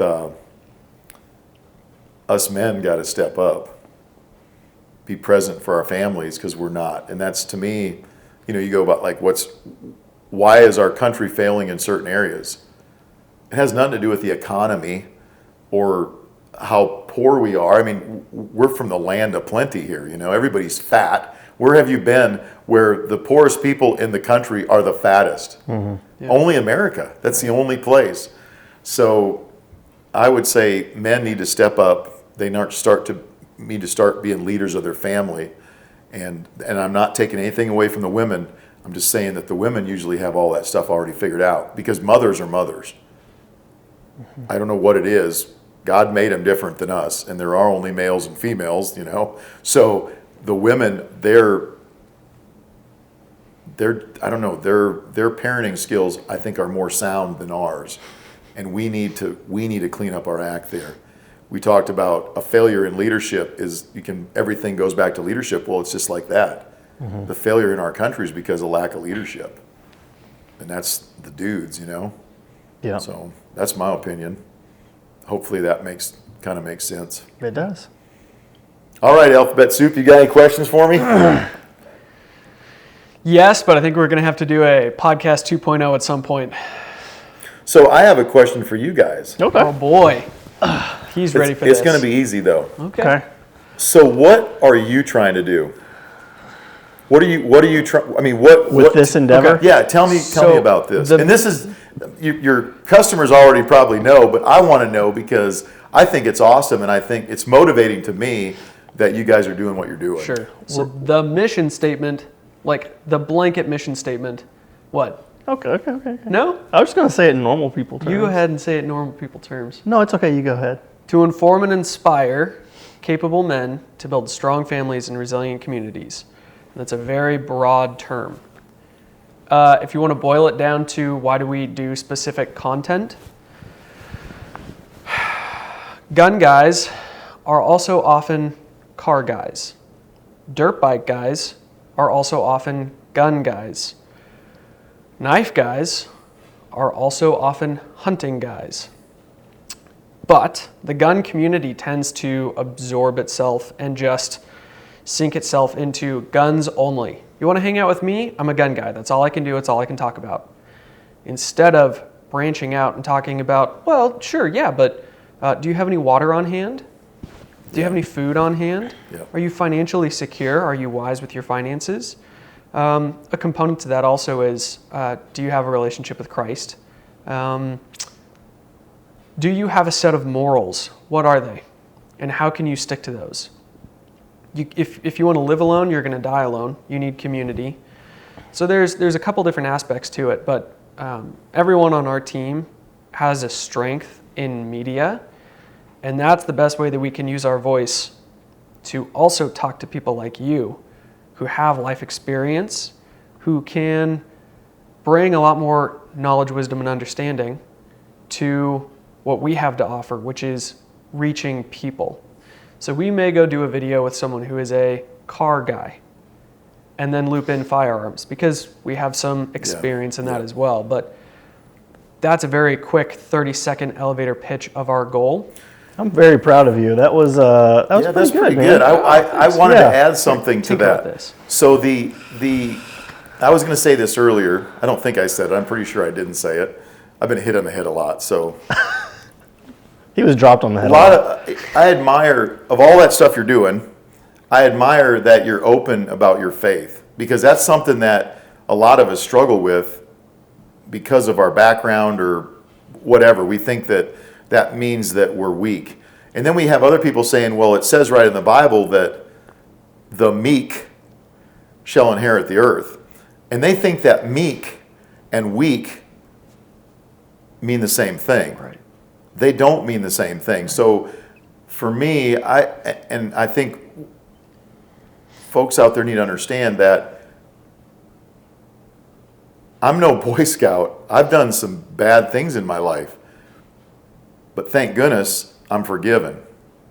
And when you think about the meek shall inherit the earth, I want you to think of it this way. The meek, who are the meek? The meek are those that carry a sword. They know how to use that sword, yet they choose to keep it in the sheath. And that's, to me, says it all for me. That, do I have the ability? Yes, I have the ability and the capability, and I have it in my brain to do what I need to do. But I'm not going to do that until I have to do that at that time. Yep. And meek and weak are not anywhere near the same words there. Right. So, good for you guys. Thank you. Yeah, let me know. I'm your neighbor, so if we can help, let us know. I'm very excited about this, and your camera guys are all falling asleep right now. I know. Well, they've done an amazing job. Yeah. Thank you guys for making this podcast happen as well. Yeah, we've got, just so everybody knows, we've got Charles, Chad, and Nick all weighing in on this one. Kyle, thank you. We really appreciate it. We got to do this officially, right? Oh, yeah. I know. Let's do it. Here, let's get up in here. Oh, wait. Here we go. Yeah, there we go. Now I got to get camera these guys. shots right here. Oh, yeah. Oh, look, now he's going to stand up. Yeah. Well, and one of the other components of what we're trying to do is we're trying to get people, like, just looking at the cyclical nature of civilization, and not to be like, not that we're doomsday people or anything like that, but just seeing how things ebb and flow in countries, and just seeing the trajectory of things, and knowing that, like, hey, we may have some hard times ahead of us. If that's the case, then how did some of the strongest generations of Americans pull through? And it was not by how popular they were on social media. It was not by how much they knew from the internet. It was by the relationships and the community that they built around them, their families and their immediate neighbors. And so one of the things that we're trying to do is to encourage people to start not necessarily getting off social media, because that can be a tool to find neighbors, but to shift your focus more towards your immediate area and your family and your neighbors. And don't just write people off because they don't agree with you 100% on absolutely everything. At the end of the day, you should probably walk across your street, meet your neighbor, figure out who they are, that kind of thing. So, so one of the coolest parts about having you on, honestly, is that you are our neighbor. Granted, neighbors in Kentucky and Tennessee can live 20, 30 miles apart. Yeah. But we're all in this same small world right now. And so being able to have, Derek on, Steve on, we've done stuff with Drew Estel. These are all people within our actual community. And if we're not showing other people what that looks like, then who is? If that makes sense. Yeah. So if there's anything that we can do for you, let us know, because we are your neighbors. And even if it's just like, hey, I need some extra hands to haul stuff, whatever it is, like, it's been fun, getting to know Derek, because I am older than him, but it's nice for me to help him make his way as well. And like you guys, if I can help you not make some of the mistakes that we've made, because Viking Tactics has been around for a long time now, and we continue to be successful But that doesn't mean we haven't had failures along the way. Yeah. But when you have a failure, you just got to be done with it and fix it and move on to the next thing. And we've been very lucky that we've done that. And the other thing is having good people with you. I mean, you got a good crew of guys here. And just be selective about who you're dealing with there. Make sure everybody's evenly yoked, you know? Right. And that's an important thing. I know guys that don't do business with people because of that, and it's probably a good call, you know? Sure. Without being an insane person. Right. So. Well, thank you for being here. Yep. We're blessed by your you. time. All Got to right. do it again. Give me that knife back. Yep. Yeah. And we got to work on your Nouns? yes, vowels, Right. whatever. So the sky was dark. This is a poem I wrote about you. The sky was dark. The moon was high. We were alone, just her and I. I trembled and shook. I felt her heart, and I slowly spread her legs apart. And with my courage, I did my best. I placed my hand upon her breast. I knew she was ready, but I didn't know how. It's my first experience at milking a cow.